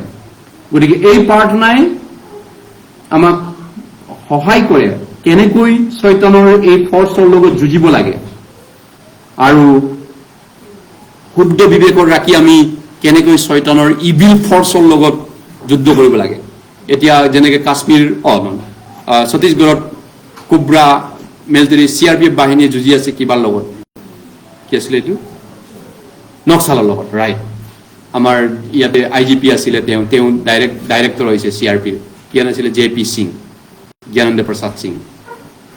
সেই JP সিঙক CRPৰ বিশেষ সঞ্চালক দায়িত্ব দিছে ইয়াৰ পৰা নি পিনি, নহয় নে। JP সিং এটা সময়ত ড্ৰাগছ বা অসমৰ বিভিন্ন ঘাটি খাট কৰাত বহুত ডাঙৰ দায়িত্ব লৈ পিনি কাম কৰি গ'ল, আৰু তেওঁ CRPৰ এতিয়া ডাইৰেক্টৰ হ'ল, মেইন হ'ল, আৰু তেওঁ কোব্ৰা বাহিনী CRPৰ লগত গৈ সেই নক্সালৰ লগত যুঁজিবলৈ দিয়া হৈছে, আৰু বহুতখিনি তেওঁ 60-70% নক্সালক শেষো কৰিছে বোলে ইতিমধ্যে। ফৰ্চ নহয় নে, বহুত ষ্ট্ৰেটেজি লৈ ফৰ্চ লৈ তেওঁ এক্সপাৰ্ট পুলিচ অফিচাৰ নহয় নে। আমিও শয়তানৰ সেই ফৰ্চৰ লগত কেনেকৈ যুঁজিম, এক্সপাৰ্ট হ'ব লাগে বুলি বাইবেলে কৈছে। এক্সপাৰ্ট, অস্ত্ৰ লোৱা, এক্সপাৰ্ট হোৱা কৈছে। এক্সপাৰ্ট কোন এক্সপাৰ্ট আছে ইয়াত, কোন এক্সপাৰ্ট নহয়। গতিকে এই প্ৰাৰ্থনা কৰাৰ পিছত কোনো আমাৰ মাজত মানুহ নাই আমাক পৰীক্ষালৈ নিদিবা কিন্তু পাপ আত্মাৰ পৰা ধৰি ৰাখা বুলি প্ৰাৰ্থনা কৰাৰ লগে লগে পাপ কৰিবলৈ কোনে দৌৰি যাব প্ৰাৰ্থনা কৰাৰ পিছত। হয়তো আমাৰ মাজত তেনেকুৱা কোনো নহ'ব। যদি প্ৰাৰ্থনা কৰাৰ পিছত তেওঁ যদি কয় ঈশ্বৰ মোক পাপ আত্মাৰ পৰা ধৰি পৰীক্ষালৈ নিদিবা কিন্তু পাপ আত্মাৰ পৰা ধৰি ৰাখা, যদি চিনচিয়াৰলি নিৰৱতাৰে তেওঁ যদি প্ৰাৰ্থনা কৰে, প্ৰভুৰ ওচৰত আঁতুকাৰে আৰু প্ৰভুৰ সহায় কৰে, যে তেওঁ মদৰ বাতি প্ৰাৰ্থনা কৰাৰ লগে লগে মদ খাব দৌৰি যাবনে? প্ৰাৰ্থনা কৰাৰ পিছত তেওঁ সেইটো কৰিবনে? Yes.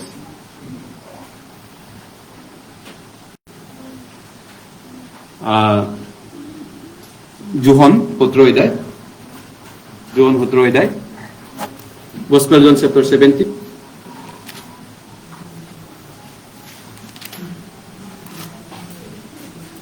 John 17 অধ্যায়, John 17 অধ্যায়, John 17 অধ্যায়,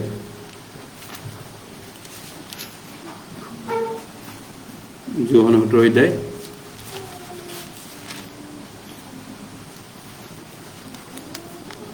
(17) 17 অধ্যায় 15 পদ, 15 পদ। মই নিবেদন নকৰো যে যীশুৰ প্ৰাৰ্থনা তুমি তেওঁবিলাকক জগতৰ পৰা নিয়া, কিন্তু কি বুলি প্ৰাৰ্থনা কৰিছে যীশুৱে? কিন্তু তেওঁবিলাকক মানে বৰ্ণ এগেইন খ্ৰীষ্টান বিলাকক, কিন্তু তেওঁবিলাকক পাপ আত্মাৰ পৰা ৰাখা। যীশুৰ প্ৰাৰ্থনা তেওঁৰ মৃত্যুৰ আগত গেথছেমানি বাৰীৰ প্ৰাৰ্থনা নহয়নে? গতিকে খ্ৰীষ্টান বিলাকক, শিষ্যবিলাকৰ কাৰণে তেওঁ প্ৰাৰ্থনা কৰিছে তেওঁৰ মৃত্যুৰ আগত, যে তেওঁলোকক ৰাখিবা, এই পৃথিৱীতে ৰাখা, পৃথিৱীৰ পৰা গুচি গ'লে কোনে প্ৰচাৰ কৰিব? ঈশ্বৰৰ ৰাজ্যটো কোনে বিলাব? খ্ৰীষ্টিয়ান যদি চবেই পৃথিৱীৰ পৰা গুচি যায়, স্বৰ্গলৈ গুচি যায় নহয়নে? গতিকে খ্ৰীষ্টিয়ান পৃথিৱীত থাকিব লাগিব, কিন্তু যীশুৱে কৈছে এই জগতত তেওঁলোকক পাপ আত্মাৰ পৰা ৰক্ষা কৰা। তাৰমানে কোন হয় পাপ আত্মাটো? সাতান, শৈতান, দিয়াবল, তাৰ পৰা ৰক্ষা কৰা। কিন্তু প্ৰাৰ্থনা কৰিলে, কিন্তু ইস্কৰিয়তে যিহুদা ধন প্ৰতি, পইচাৰ প্ৰতি বহুত লোভীয়া আছিল, বহুত লোভীয়া তেওঁ। গতিকে শয়তানে সেই দুৰ্বলতাটো জানি পিনি তেওঁৰ যীশুৰ যিটো পইচা, সেই লোভৰটো শয়তানে তেওঁৰ পৰীক্ষা কৰি প্ৰলোভন কৰি টকাৰ বিনিময়ত তেওঁ যীশুক বিশ্বাসঘাতক কৰিলে নহয়নে? শয়তান তেওঁৰ ভিতৰত সোমাল, বাইবেলে কৈছে। তৎসত্বেও যীশুৰ 12জন শিষ্যৰ মাজৰো এজন তেনেকুৱা দশা হ'ল। শয়তান সোমাল বুলি কৈছে।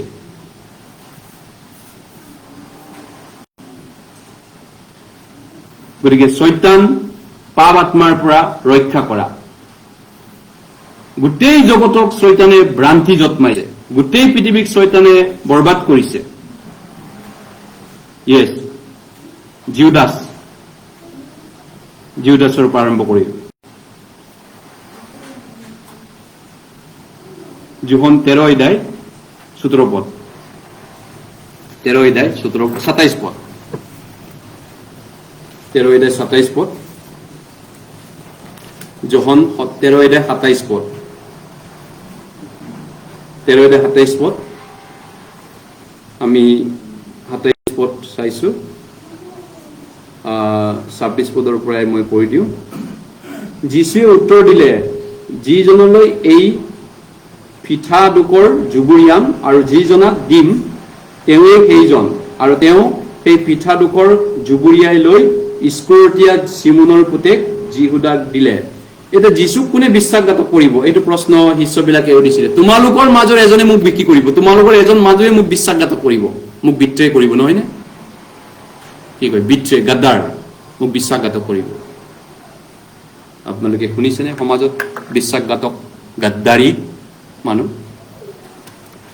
বিশ্বাস কৰিছিলো কিন্তু তেওঁ মোক গাদ্দাৰ কৰিলে, নহয়নে?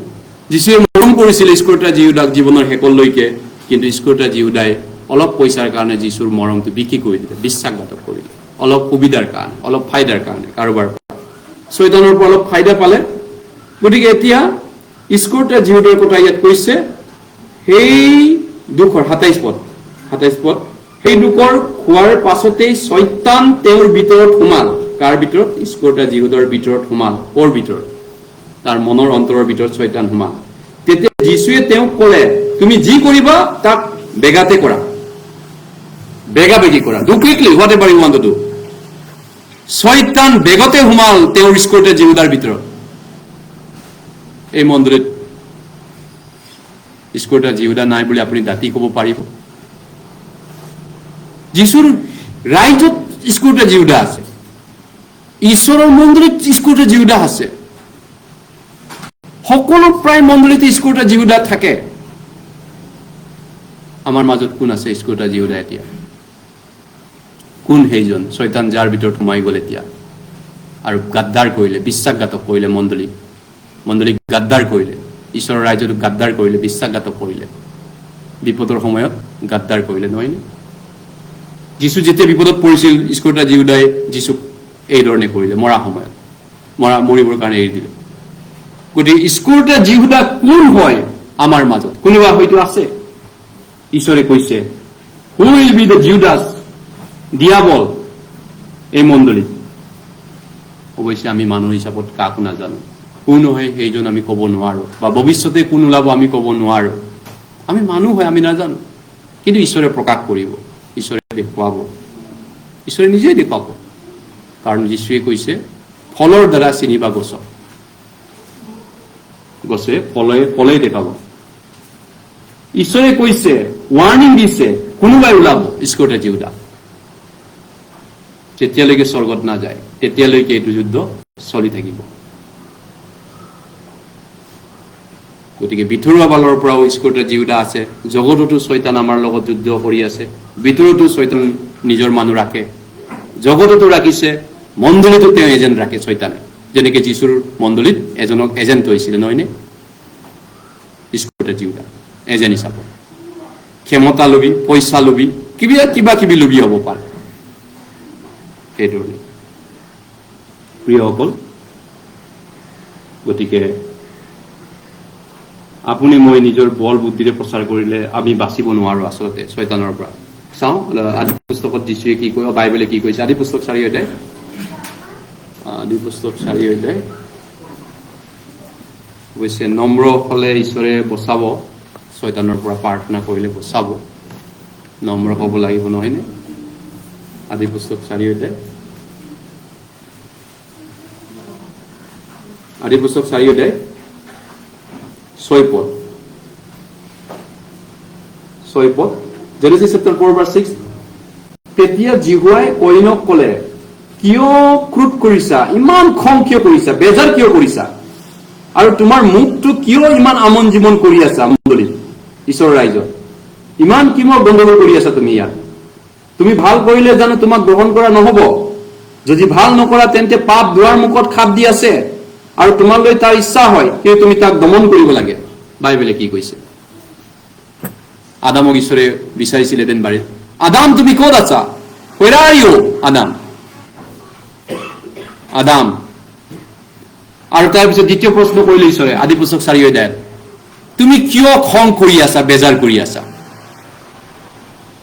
4 নম্বৰ প্ৰশ্ন, তোমাৰ ভাইৰা ক'ত গ'ল, ভাইৰা ক'ত, কইন কৰিছিল নহয়নে? কইনে খঙত জ্বলি পকি আছে, ক্ষুব্ধ হৈ আছে। ঈশ্বৰে কৈছে, তুমি যদি ভাল কৰা মই যদি তোমাক গ্ৰহণ নকৰাকে থাকিম জানো, তোমাৰ প্ৰাৰ্থনা নুশুনাকে থাকিম জানো, তুমি যদি ভাল কৰা।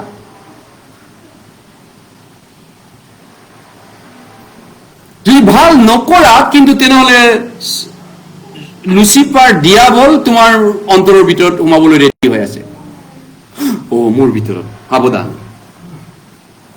মোৰ ভিতৰত সোমাব পাৰে, আপোনাৰ ভিতৰত সোমাব পাৰে। বাইবেলে কৈছে, যীশুৱে কৈছে, শয়তান কাৰ অন্তৰত সোমাই এইটো আপুনি বিচাৰ নকৰিব যে এতিয়া কাৰোবাৰ কথাটো ভাবি নাথাকিব, তাৰ ভিতৰত শয়তান সোমাল, সিয়ে দিয়াবল হৈ গ'ল মণ্ডলী, সিয়ে স্কটাজিওদা। অহা বছৰ বা আপুনি বা হয়, কোনোবা যদি আজি সেই পৰীক্ষাত পৰিছে, তেওঁ কি যোৱা বছৰ জানিছিল জানো তেওঁ এইটো দশা হ'ব? জানিছিল নে? ঈশ্বৰে জানিছিল আগৰ পৰাই, জন্মতে ঈশ্বৰে জানে, আদিতে জানে এই ভাইজন এনেকুৱা গতি হ'ব, কি ঈশ্বৰে নাজানে? জগত স্থাপনৰ পূৰ্বতে তেওঁ চব জানে, কিন্তু 2 বছৰৰ পিছত কোন উজুতি খাব সেইটো কোনে জানে? এতিয়া 5 বছৰৰ পিছত কোনে উজুতি খাব কোনে জানে? পাষ্টৰেওতো বহুত উজুতি খায়, কৰ্মচাৰীওতো উজুতি খায়, আমিওতো উজুতি খাওঁ, বহুত পাষ্টৰশ্বিপ হেৰাই যায়, এৰি দিবলৈ বাধ্য হয়, নহয়নে? কিন্তু আপুনি ভাই ভনী হিচাপতো কাকবাই মনত বেয়া নাৰাখিব যে জিহুদা স্কোৰতে আমাৰ মণ্ডলী এইজনেই হ'ল এইবাৰ, কি জানে অহা বছৰ আপুনি পৰীক্ষাত তেনেকুৱা বিপদত পৰিবও পাৰে, সাৱধান নহলে, প্ৰাৰ্থনা নকৰিলে। যীশুৱে কৈছে, ভাল নকৰিলে পাপ দুৱাৰ মুখত খাপ দি আছে, কি তোমালৈ ইচ্ছা হয়।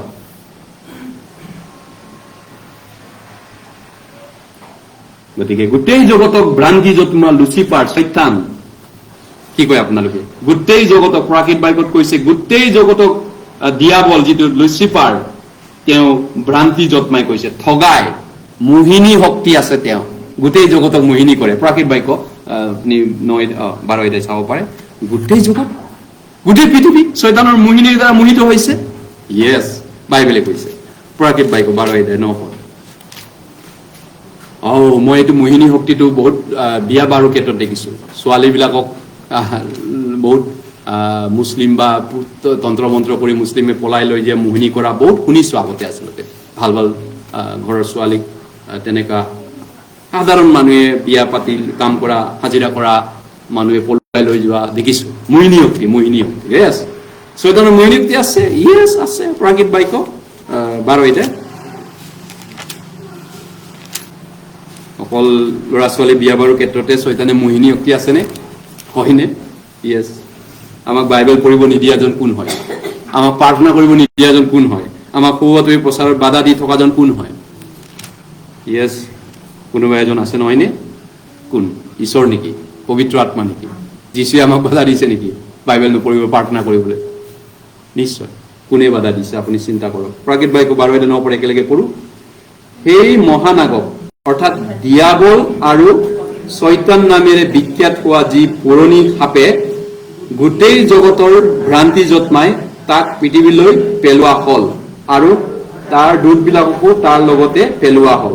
গোটেই জগতৰ মোহিনী যত্মাই, মোহিনী ডিচিভ কৰে, গোটেই ৱৰ্ল্ডটো ডিচিভ কৰি ইংৰাজী লিখা আছে, অসমীয়াত ভ্ৰান্তি বুলি লিখিছে। হু ডিচিভ দ্য হোল ৱৰ্ল্ড।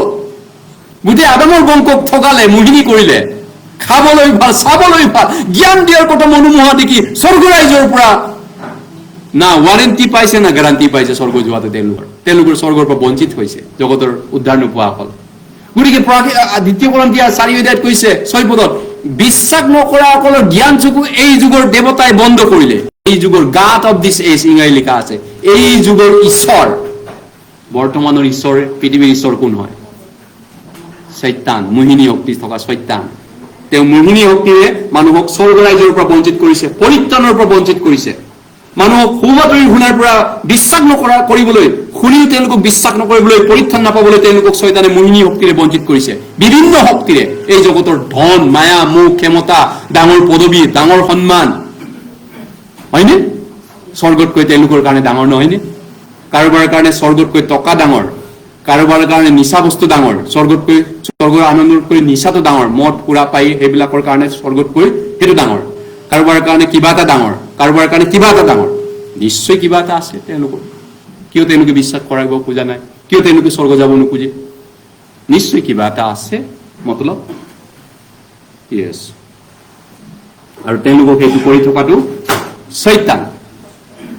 কিন্তু তেওঁলোকে ভাবিব পাৰে এই শয়তানে কৰিছে, গতিকে এইটো দুখটো শয়তানকে ঠেলি দিম, দা আমি ইয়াৰ বাবে দায়ী নহওঁ। মই মদ খাই আছো, ভাং খাই আছো, মই স্বৰ্গ যাব মন নাই, মই সংসাৰত মায়া, মই লুপ্ত হৈ আছো, সংসাৰত শেষ হৈ আছো, দে শয়তানে কৰিছে, শয়তানকে এৰি দিওঁ। আমি হয় শয়তানৰ পক্ষত নতুবা ঈশ্বৰৰ পক্ষত, দুটাৰ মাজত আমি এটাত যাব লাগিব। সোঁফালে নে বাওঁফালে? জীৱনৰ পথ, মৃত্যুৰ পথ, কোনটো বাছি ল'বা? আশীৰ্বাদ, অভিশাপ দুইটাৰ ৰাখিছো। বাইবেলে কতবাৰ কৈছে নহয়নে? জীৱনৰ পথ, মৃত্যুৰ পথ, স্বৰ্গৰ পথ, নৰকৰ পথ, আশীৰ্বাদ, হাও, দুটা বাছি ল'বা ইজৰাইলক। নৰকৰ ৰাস্তাটো আশীৰ্বাদ পোৱা নহয়, নৰকৰ ৰাস্তাটো হাও পোৱা ৰাস্তা। হাৱে পোৱা হত শয়তানৰ তাৰ দূতবিলাকৰ নিমিত্তে যুগুত কৰি অনন্ত নৰকত যা, মতি 25:41 কৈছে। হাৱে পোৱা হত।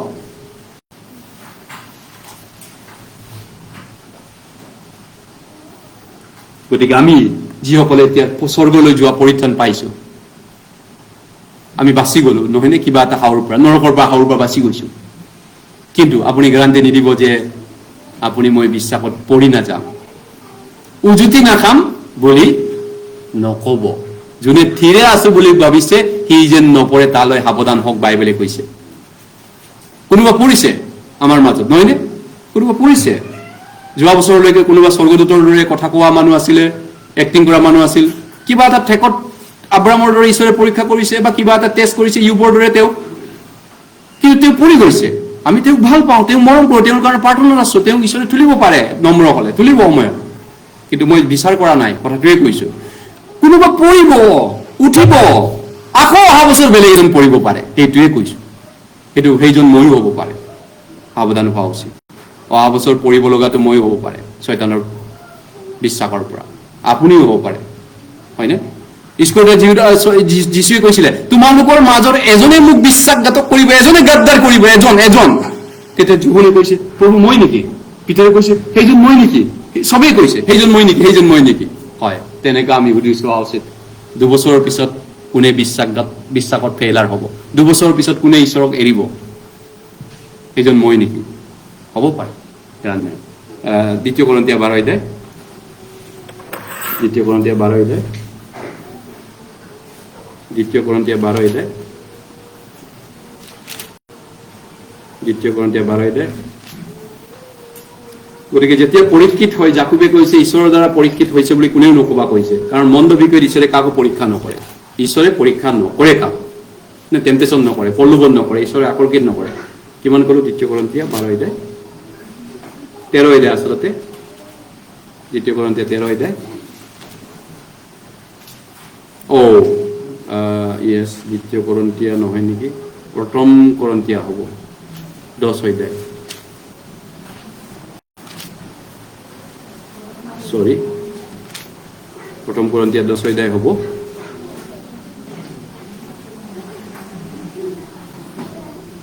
Yes, 10 অধ্যায় 12 পদ। আহক আমি একেলগে পড়ো 10 অধ্যায় 12 পদ। 1 Korinথীয়া 10 অধ্যায় 12 পদ। এই কারণে যিকোনোৱে থিৰে আছো বুলি ভাবে তেওঁ যেন নপৰে তাৰ নিমিত্তে সাৱধান হওক। পবিত্ৰ আত্মাই কৈছে দেই, হলি স্পিৰিটে কৈ আছে, যোনে থিৰে আছো বুলি এতিয়া ভাবি আছে সাৱধান হ'ব লাগিব, অহা বছৰ 2 বছৰৰ পিছত পৰি নাযাবৰ কাৰণে। কি জানো কি কয়, একেদিনাই যদি ইউবৰ দৰে আপোনাক ঈশ্বৰে পৰীক্ষা যদি কৰে, ইউবক পৰীক্ষা কৰিছিল নে? ইউবক অজস্ৰ ধন দৌলত, উট, ঘোঁৰা, গড়ি, অজস্ৰ সম্পত্তি দিছিলে। কিন্তু ঈশ্বৰে একেদিনাই শয়তানক লৈ যাবলৈ পাৰ্মিশ্যন দিলে, একেদিনাই 10টা সন্তান, মাটি, সা সম্পত্তি খতম। ইউবৰ দেহাও বেমাৰ, তে ইউবৰ ঘৈণীয়েকো কৈছে তুমি ঈশ্বৰৰ নাম লৈ থাকা, এতিয়াও ঈশ্বৰক সাও দিবি মৰি যোৱা না তাতকৈ। ইউবে কৈ দিয়ে 2 পৰিব আপোনালোকে। সেই অৱস্থাত আপুনি ঈশ্বৰক বিশ্বাস কৰিবনে, ঈশ্বৰক সেৱা কৰিবনে? সব বিশ্বাসী বন্ধুৱে আপোনাক গাদ্দাৰ কৰিলে, আপোনাৰ পৰিয়ালে গাদ্দাৰ কৰিলে, গোটেই সংসাৰে আপোনাক এৰিলে, আপোনাৰ অৱস্থা কাহিল, কি হ'ব? তৎসত্ত্বেও আপুনি আজি যি অৱস্থাত আছে, অহা বছৰ যদি সেই অৱস্থাৰ পৰা যদি স্বাস্থ্য যদি ডাউন হয়, ধৰক বেমাৰটোৱে ক'ব নোৱাৰো, অহা বছৰ আপুনি কিবা এটা ডাঙৰ বেমাৰী হ'ল, আপুনি পইচা দেউলীয়া হ'ল, কিবা এটা আপোনাৰ পৰিয়ালত ডাঙৰ সমস্যা হ'ল, তৎসত্ত্বেও ঈশ্বৰক সেৱা কৰিবনে, গীত গাবনে তেওঁৰ নামত? এইটোৱেইতো পৰীক্ষা, নহয়নে? ঈশ্বৰে অনুমতি যদি দিয়ে তেনেকুৱা পৰীক্ষা হ'বলৈ, ইয়ুবক যেনেকে দিছিলে। উত্তৰ ইজৰাইল যেতিয়া অৱস্থাহীন আছিল, নহয়নে? উত্তৰ ইজৰাইল হবকুক ভাৱবাদীৰ দিনত হবকুক ভাৱবাদীক ঈশ্বৰে পঠাইছিল উত্তৰ ইজৰাইলক শিক্ষা দিবলৈ।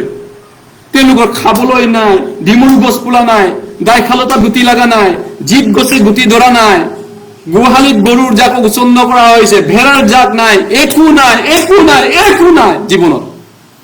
উত্তৰ ইজৰাইলৰ হবকুক ভাৱবাদীৰ দিনত খাবলৈ নাই, পিন্ধিবলৈ কাপোৰ নাই, সিটো নাই, সিটো নাই, একো নাই, জীৱনত জিৰ' হৈ থাকিল, শূন্য হৈ গ'ল, আলুগুটি হৈ গ'ল লাইফটো। তেতিয়া ঈশ্বৰে হবকুক ভাৱবাদীৰ যোগেদি ক'লে, তথাপিতো মোৰ ঈশ্বৰ যি হোৱাৰ পৰিত্ৰাণত মই আনন্দ কৰিম। I will rejoice in the Lord of my salvation. পৰিত্ৰাণৰ বাহিৰে মোৰ একো ঈশ্বৰক ক'বলৈ একোৱেই নাই। এতিয়া অকল পৰিত্ৰাণটো থাকিল, মোৰ একোৱেই নাই, অকল স্বৰ্গ যোৱা বিশ্বাসটো আছে, বাকী কথমি ঈশ্বৰে দিছিল, ঈশ্বৰে ল'লেগে। জিহুৱাই দিলে, জিহুৱাই নিলে। কোনে কৈছিলে? ইয়ুবে কৈছিলে। 10টা সন্তান একেদিনাই যেতিয়া লৈ গ'ল পৃথিৱীৰ পৰা, পিছত অৱশ্যে ঈশ্বৰে ইয়ুবক আকৌ চব ডাবুল দিলেগে। পিছত টেম্পটেশ্যনটো টেষ্ট কৰাটো পাছ কৰাৰ পিছত তেওঁ ডাবুল পালে। হয়, আমি কৈছোঁ এইটো বিষয়টো যে আমি দম্বালি মাৰিব নোৱাৰোঁ, বাহাদুৰি কৰিব নোৱাৰোঁ যে নাই মই বিশ্বাসত ফেইল নহওঁ। কোনে দম্বালি মাৰিছিল? বিশ্বাসত ফেইল নহ'ল বোলে আন এজন যীশুৰ ইচ্ছা আছিলে, দম্বালি মাৰিছিলে। আপোনাৰ কাৰণে মই প্ৰাণ দিম, মৰণ সাজু হ'ম, আপোনাক মই বিশ্বাস অস্বীকাৰ নকৰোঁ, মোৰ চব জীৱনটো বৰবাদ হ'লেও আপোনাক মই নেৰো। কোনে কৈছিল? পিতৰে কৈছিল। আমি শেষৰ ফালে গৈ আছোঁ, লুক 22 অধ্যায়, পিতৰৰ এই দৃষ্টান্তৰ ফালে আমি যাওঁ, লুক 22 অধ্যায়। কিন্তু তেওঁ পিছত 3বাৰ যীশুক অস্বীকাৰ কৰিলে, যীশুক বিশ্বাসঘাতক কৰিলে তেওঁ এক প্ৰকাৰে। তেনেধৰণে লুক 22 অধ্যায়, লুক 22 অধ্যায়, লুক 22 অধ্যায়। আমি প্ৰেক্টিচ কৰিব লাগিব, নহয়নে? দুখৰ দিনত বিবেচনা কৰা, সুখৰ দিনত আনন্দ কৰা, বাইবেলে কৈছে, উপদেশ হ'ব। দুখ আৰু সুখ দুইটা আছেনে? দিন আৰু ৰাতি আছেনে মানুহৰ বাবে? ইয়েছ, দিন আৰু ৰাতি আছে, সুখ আৰু দুখ আছে, দুইটাই আছে জীৱনত। নহ'লে জীৱনেই নহয় যদি অকল সুখ থকা হ'লে, অকল দিন হোৱা হ'লে কি হ'লেহেঁতেন? ৰাতি নাথাকিলেহেঁতেন। জীৱন এই পৃথিৱীখন তেজ নহ'লেহেঁতেন, নহয়, ভাল নালাগিলেহেঁতেন। কেতিয়াও ৰাতি নহয়, ইমান বেলিটো পোহৰ জ্বলি থাকে, কেতিয়াও ৰাতি নহয়। তো দিন, সুখ আৰু দুখ ঈশ্বৰে বনাইছে, নহয়নে? সুখৰ দিনতো আমি ঈশ্বৰক সেৱা কৰিব লাগিব, দুখৰ দিনতো কৰিব লাগিব। ইয়েছ, আমি লুক 22 অধ্যায়লৈ চাইছোঁ, 31 পদৰ পৰা, 31 পদৰ পৰা, লুক 22 অধ্যায় 31 পদৰ পৰা। Look chapter 22 verse 31। Simone, Simone, চোৱা, ধান চলাৰ দৰে চালিবলৈ শয়তানে তোমালোকক তাৰ নিজৰ কৰি ল'ব খুজিলে, কিন্তু তোমাৰ বিশ্বাস যেন হেৰাই নাযায়, লোভ নাপায়, মানে হেৰাই নাযায় বা কথম হৈ নাযায়, এই কাৰণে মই তোমাৰ অৰ্থে প্ৰাৰ্থনা কৰিলো। আৰু তুমি মন পালটোৱাৰ পাছত তোমাৰ ভাইবিলাককো স্থিৰ কৰিবা। তেতিয়া পিতৰে জবাব দিছে, পাছে তেওঁক ক'লে, পিতৰে ক'লে, হে প্ৰভু, আপোনাৰে সৈতে বন্দীশাল জেললৈ যাবলৈ ৰেডি আছো, আপোনাৰ কাৰণে মৰিবলৈকো যাবলৈ মই যুগুত হৈ আছো। বাপৰে বাপ, জেল মুখ ল'লেও যদি আপোনালোকে খ্ৰীষ্টিয়ান হ'বনে জেলত যাব? যদি কয় চৰকাৰে চবকে এজন এজনকে ধৰে, এতিয়া খ্ৰীষ্টানবিলাক জেলত যাবনে নে খ্ৰীষ্টান হৈ থাকিব? যদি খ্ৰীষ্টান হৈ থাকিব বিচাৰে জেলত যাব লাগিব, যদি খ্ৰীষ্টানটো এৰি দিয়ে জেলত যোৱাৰ পৰা এৰি দিম। কি কৰিব আপোনালোকে? পিতৰে কৈছে, মই জেল যাম, মৰিম, ফাঁচি দিলেও দিম, মই আপোনাক নেৰো। ইয়েছ, পাছে তেওঁক ক'লে, হে প্ৰভু, আপোনাৰ সৈতে তাৰপিছত তাতে তেওঁ ক'লে, হে পিতৰ মই তোমাক কওঁ তুমি যে মোক চিনিছা ইয়াক মই কুকুৰাই 3 বাৰ চিনিছা 3 বাৰ আখৈ নামাতা মানেকে আজি কুকুৰাই 3 বাৰ ডাক নিদিব আজি কুকুৰাই ডাক নিদিব কি কৈছে তুমি যে মোক জানিছা তুমি যে বিশ্বাসী তুমি যে বলৱান পালৱান বুলি ভাবিছা মহান এজন বুলি ভাবিছা পিতৰ মই তোমাক গ্যাৰান্টি দিছো শয়তানে ধান চালা দি চালি আছে এইবাৰ মণ্ডলীক চালিলে নহয় এইটো মণ্ডলীক অহা বছৰো চালিব পাৰে মোকো চালিব আপোনাকো চালিব কাক ভাই চালিব শংকৰক চালিব নবীন ভাই থং ভাই সবকে চালিব পাৰে সবকে চালিব ধান চালা দি শয়তানে চালিব এইটো পিয়ৰ ধান হয় না পতান হয় ঝুকাৰি চোৱা এইটো আচল বিশ্বাসী হয় নে কিবা এটা পদবীৰ কাৰণে খ্ৰীষ্টান হৈছে পদবীৰ কাৰণে ঈশ্বৰক সেৱা কৰিছে কিবা এটা লাভৰ কাৰণে ঈশ্বৰক সেৱা কৰিছে মই সেক্ৰেটাৰী মই চেয়াৰমেনৰ কাৰণে আহিছে নে সঁচাকে বিনা স্বাৰ্থত ঈশ্বৰক ভাল পায় পৰিত্ৰাণৰ কাৰণে অকল ঈশ্বৰক ভাল পায় চালিছা ধানটো চালিছা পতান নে এইটো ধান চালিছা আৰু পতান উৰি যাব ধানবিলাক উৰ্জন আছে থাকি যাব অহা বছৰ চালিলে কি হ'ব আপোনাৰ শয়তানে ঈশ্বৰে যদি পাৰ্মিশ্যন দিয়ে এই থঙক চালি চাচোন তাক এটা ভয়ংকৰ বেমাৰ দি চাচোন ঈশ্বৰৰ নাম লৈ নে নলয় বিশ্বাস কৰি মৰে নে নমৰে চামচোন থং বাই ঈশ্বৰে যদি এনকেছ এলাউ কৰে আপোনাৰ পিছফালে বহাবিলাকক অকল থং বাইৰ কথা মই কোৱা নাই আপোনাক যদি শয়তানে যদি এই মানুহজন আমুকা ঈশ্বৰ বেমাৰ নাই একো নাই সেইকাৰণে আপোনাক সেৱা কৰি আছে ঈশ্বৰ যদি আপুনি তাক শয়তানে যদি ঈশ্বৰক কয় এবাৰ যদি বেমাৰ দিয়ে আপোনাক এৰি দিব তেতিয়া ঈশ্বৰে কৈ ক'ব মোৰ সন্তানক তেনেকা বুলি ভাবিছা নেকি তুমি চেক কৰিছো টেষ্ট কৰিছো মোৰ সন্তানক চেক কৰা বেমাৰ দিছো নেৰেহি মই জানো ইউবক কৈছিল ৰাইট পিতৰে কৈছে মই আপোনাৰ কাৰণে মৰিবলৈ যুগুত আছো আপোনাৰ কাৰণে বান নকৰো কিন্তু যীশুৱে কৈছে তোমাৰ বিশ্বাসটো যেন শেষ হৈ নাযায় খতম হৈ নাযায় মই প্ৰাৰ্থনা কৰি আছো তোমাৰ কাৰণে সঁচাই যেতিয়া যীশুক ধৰিলে তেতিয়া পিতৰে লগে লগে লুঠি বাগৰ মাৰিছে যেতিয়া যীশুক হেণ্ডকাপ কৰিছে জীয়ৰীবিলাকে এনেকুৱা তৰোৱাল লৈ যীশুক বন্দী টাঙন লৈ ঘূৰি ফুৰি বন্দী কৰি ৰাতি গেছ চিমনি ধৰিছে তেতিয়া শিষ্যবিলাক পলা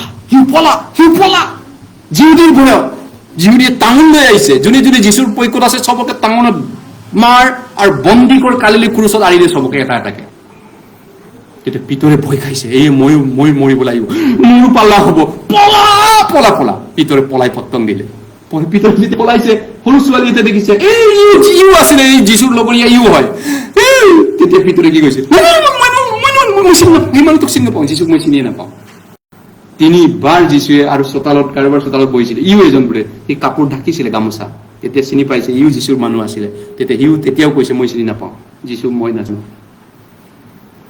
আৰু এবাৰ তাৰপিছত 3 বাৰ তেওঁ যেতিয়া অস্বীকাৰ কৰিলে ৰাতিটো তেতিয়া কুকুৰাই ডাক দিছে ৰাতিপুৱা তেতিয়া পিতৰে কান্দিছে যীশুক সেই তাত ধৰি পিনি লৈ গৈছে যীশুৱে চকু মিলাই পিতৰক চাইছে তেতিয়া পিতৰে কান্দিছে মোৰ প্ৰভুক মই 3 বাৰ অস্বীকাৰ কৰিলো আজিৰ ভিতৰত মই কি কৈছিলো কি হ'ল মোৰ জীৱনটো পিতৰৰ দৰে এজন মহান বিখ্যাত বিশ্বাসী যি নেকি বাইবেল বহুত জানে প্ৰাৰ্থনা জানে বহুত ভিৰ আছিলে বিশ্বাসত কিন্তু গিৰি গ'ল একে চাটতে গিৰিব পাৰো আমি গিৰিব পাৰো গতিকে আমি প্ৰাৰ্থনা কৰি বাইবেল পঢ়ি ঈশ্বৰৰ ওচৰত নম্ৰ হৈ থকাৰ বাহিৰে আমাৰ একো উপায় নাই লোক 12 অধ্যায়তে আছো শেষ পালে 39 পদৰ পৰা 22 অধ্যায়তে আছো 22 অধ্যায় 39 পদৰ পৰা 22 অধ্যায় 39 পদৰ পৰা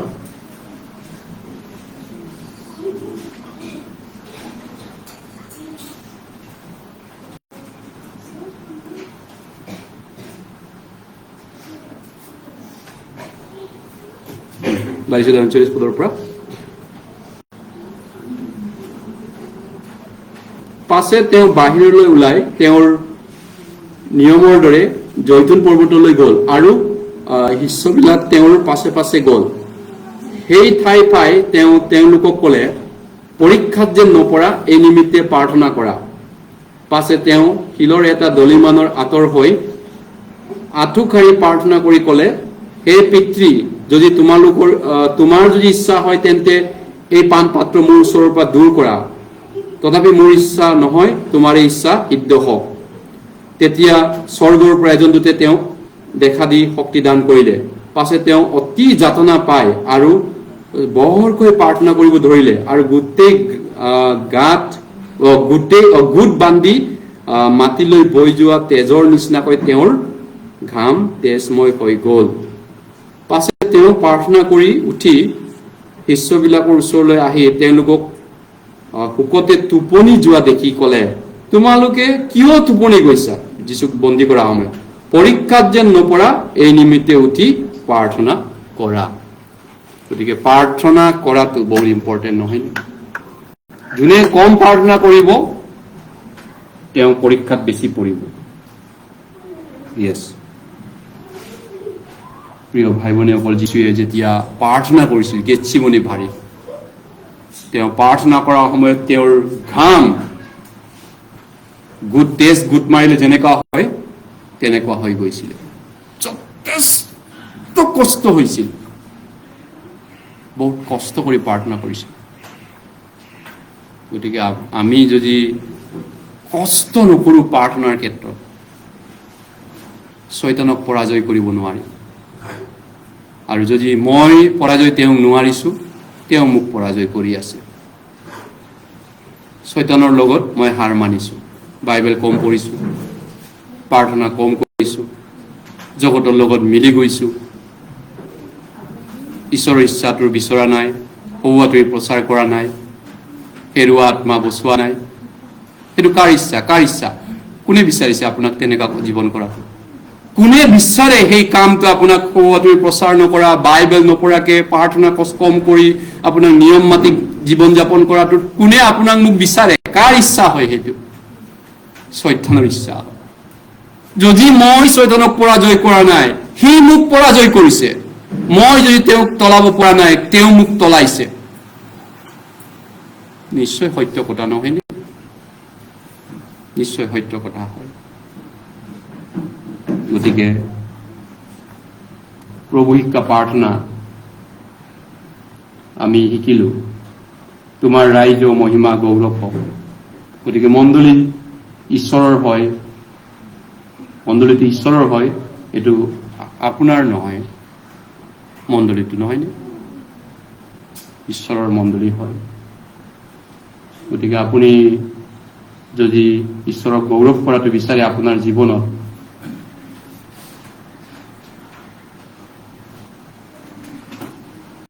আৰু কাকবাই আপুনি সৌৱাটোৰে প্ৰচাৰ কৰি ঈশ্বৰৰ নামটো ওপৰলৈ তুলিব বিচাৰিছে, এই বছৰ যদি এটা মানুহ মই স্বৰ্গলৈ লৈ যাম, এটা মানুহ মোক দিয়ক, প্ৰাৰ্থনা কৰি আছে গুৱাহাটীৰ পৰা, এটা মানুহ খুজি আছে, ঈশ্বৰ মোক এটা স্বৰ্গলৈ নিব পৰা মোক শক্তি দিয়ক, এটা, 10টা নহয়, এটা দিয়ক, 25জন, যাতে মই ঈশ্বৰৰ নামটো পূজনীয় কৰি দিব পাৰোঁ, আৰু যেনেকৈ স্বৰ্গত তেনেকৈ তেওঁৰ ইচ্ছাটো মই পৃথিৱীত পূৰ্ণ কৰিব পাৰোঁ।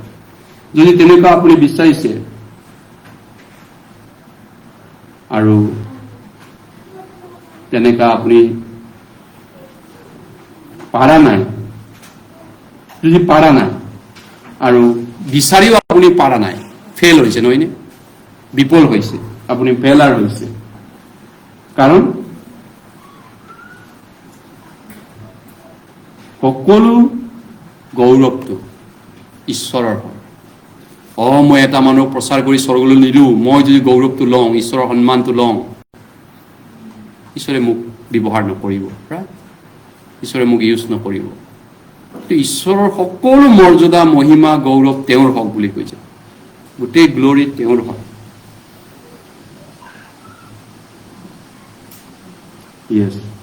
গতিকে ঈশ্বৰৰ ৰাইজ হওক, পৰাক্ৰম হওক, সকলো গৌৰৱ মহিমা তেওঁৰে হওক, আমেন, চিৰজীৱনৰ কাৰণে।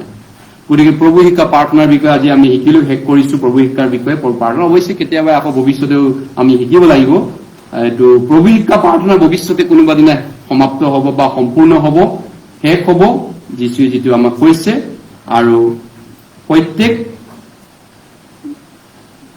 প্ৰভু যেতিয়া ঘূৰি আহিব এই পৃথিৱীত, সেইদিনাখন তেওঁৰ ৰাইজ মহিমা, তেওঁৰ নাম গৌৰৱ সমাদৰ হ'ব, হয়নে? তেওঁৰ নাম সকলোৰে আগত পূজনীয় হ'ব। তেওঁৰ ৰিটাৰ্ণৰ সময়ত। গতিকে ঈশ্বৰৰ ইচ্ছা সম্পূৰ্ণৰূপে সিদ্ধ হ'ব, সম্পূৰ্ণ হ'ব এই পৃথিৱীত। যেতিয়া ঈশ্বৰে যীচু ৰূপে আকৌ উভতি আহিব, তেতিয়া পৃথিৱীত ঈশ্বৰৰ ইচ্ছাটো কমপ্লিট হ'ব। যীচু যেতিয়া ছেকেণ্ড কামিং হ'ব। গতিকে এতিয়া আমেন আমেন বুলি লাষ্টত কৈছে প্ৰভু ইকা প্ৰাৰ্থনাত। ইয়াৰ অৰ্থটো হৈছে আমেন মানে আমাৰ অন্তৰত যে প্ৰতিজ্ঞা কৰাটো সঁচাই এইবিলাক হ'ব, কোনোবা দিনাখন এইবিলাক ফলিয়াব, সঁচাই সিদ্ধ হ'ব। গতিকে আমি প্ৰাৰ্থনা কৰিছো ধৈৰ্যৰে, আশাৰে আৰু বিশ্বাসেৰে। আমাৰ জীৱনৰ প্ৰত্যেকটো জীয়াই থকা কাৰ্যৰ দ্বাৰা প্ৰভু শিক্ষা প্ৰাৰ্থনাৰ লগত জড়িত আছে। গতিকে আমি তেনেকুৱা এটা জীৱন, উপযুক্ত নিষ্কলংক জীৱন, ঈশ্বৰৰ সন্তান ৰূপে, পোহৰৰ সন্তান ৰূপে জীয়াই থকাটো প্ৰভু শিক্ষা প্ৰাৰ্থনাৰ লগত জড়িত আছে।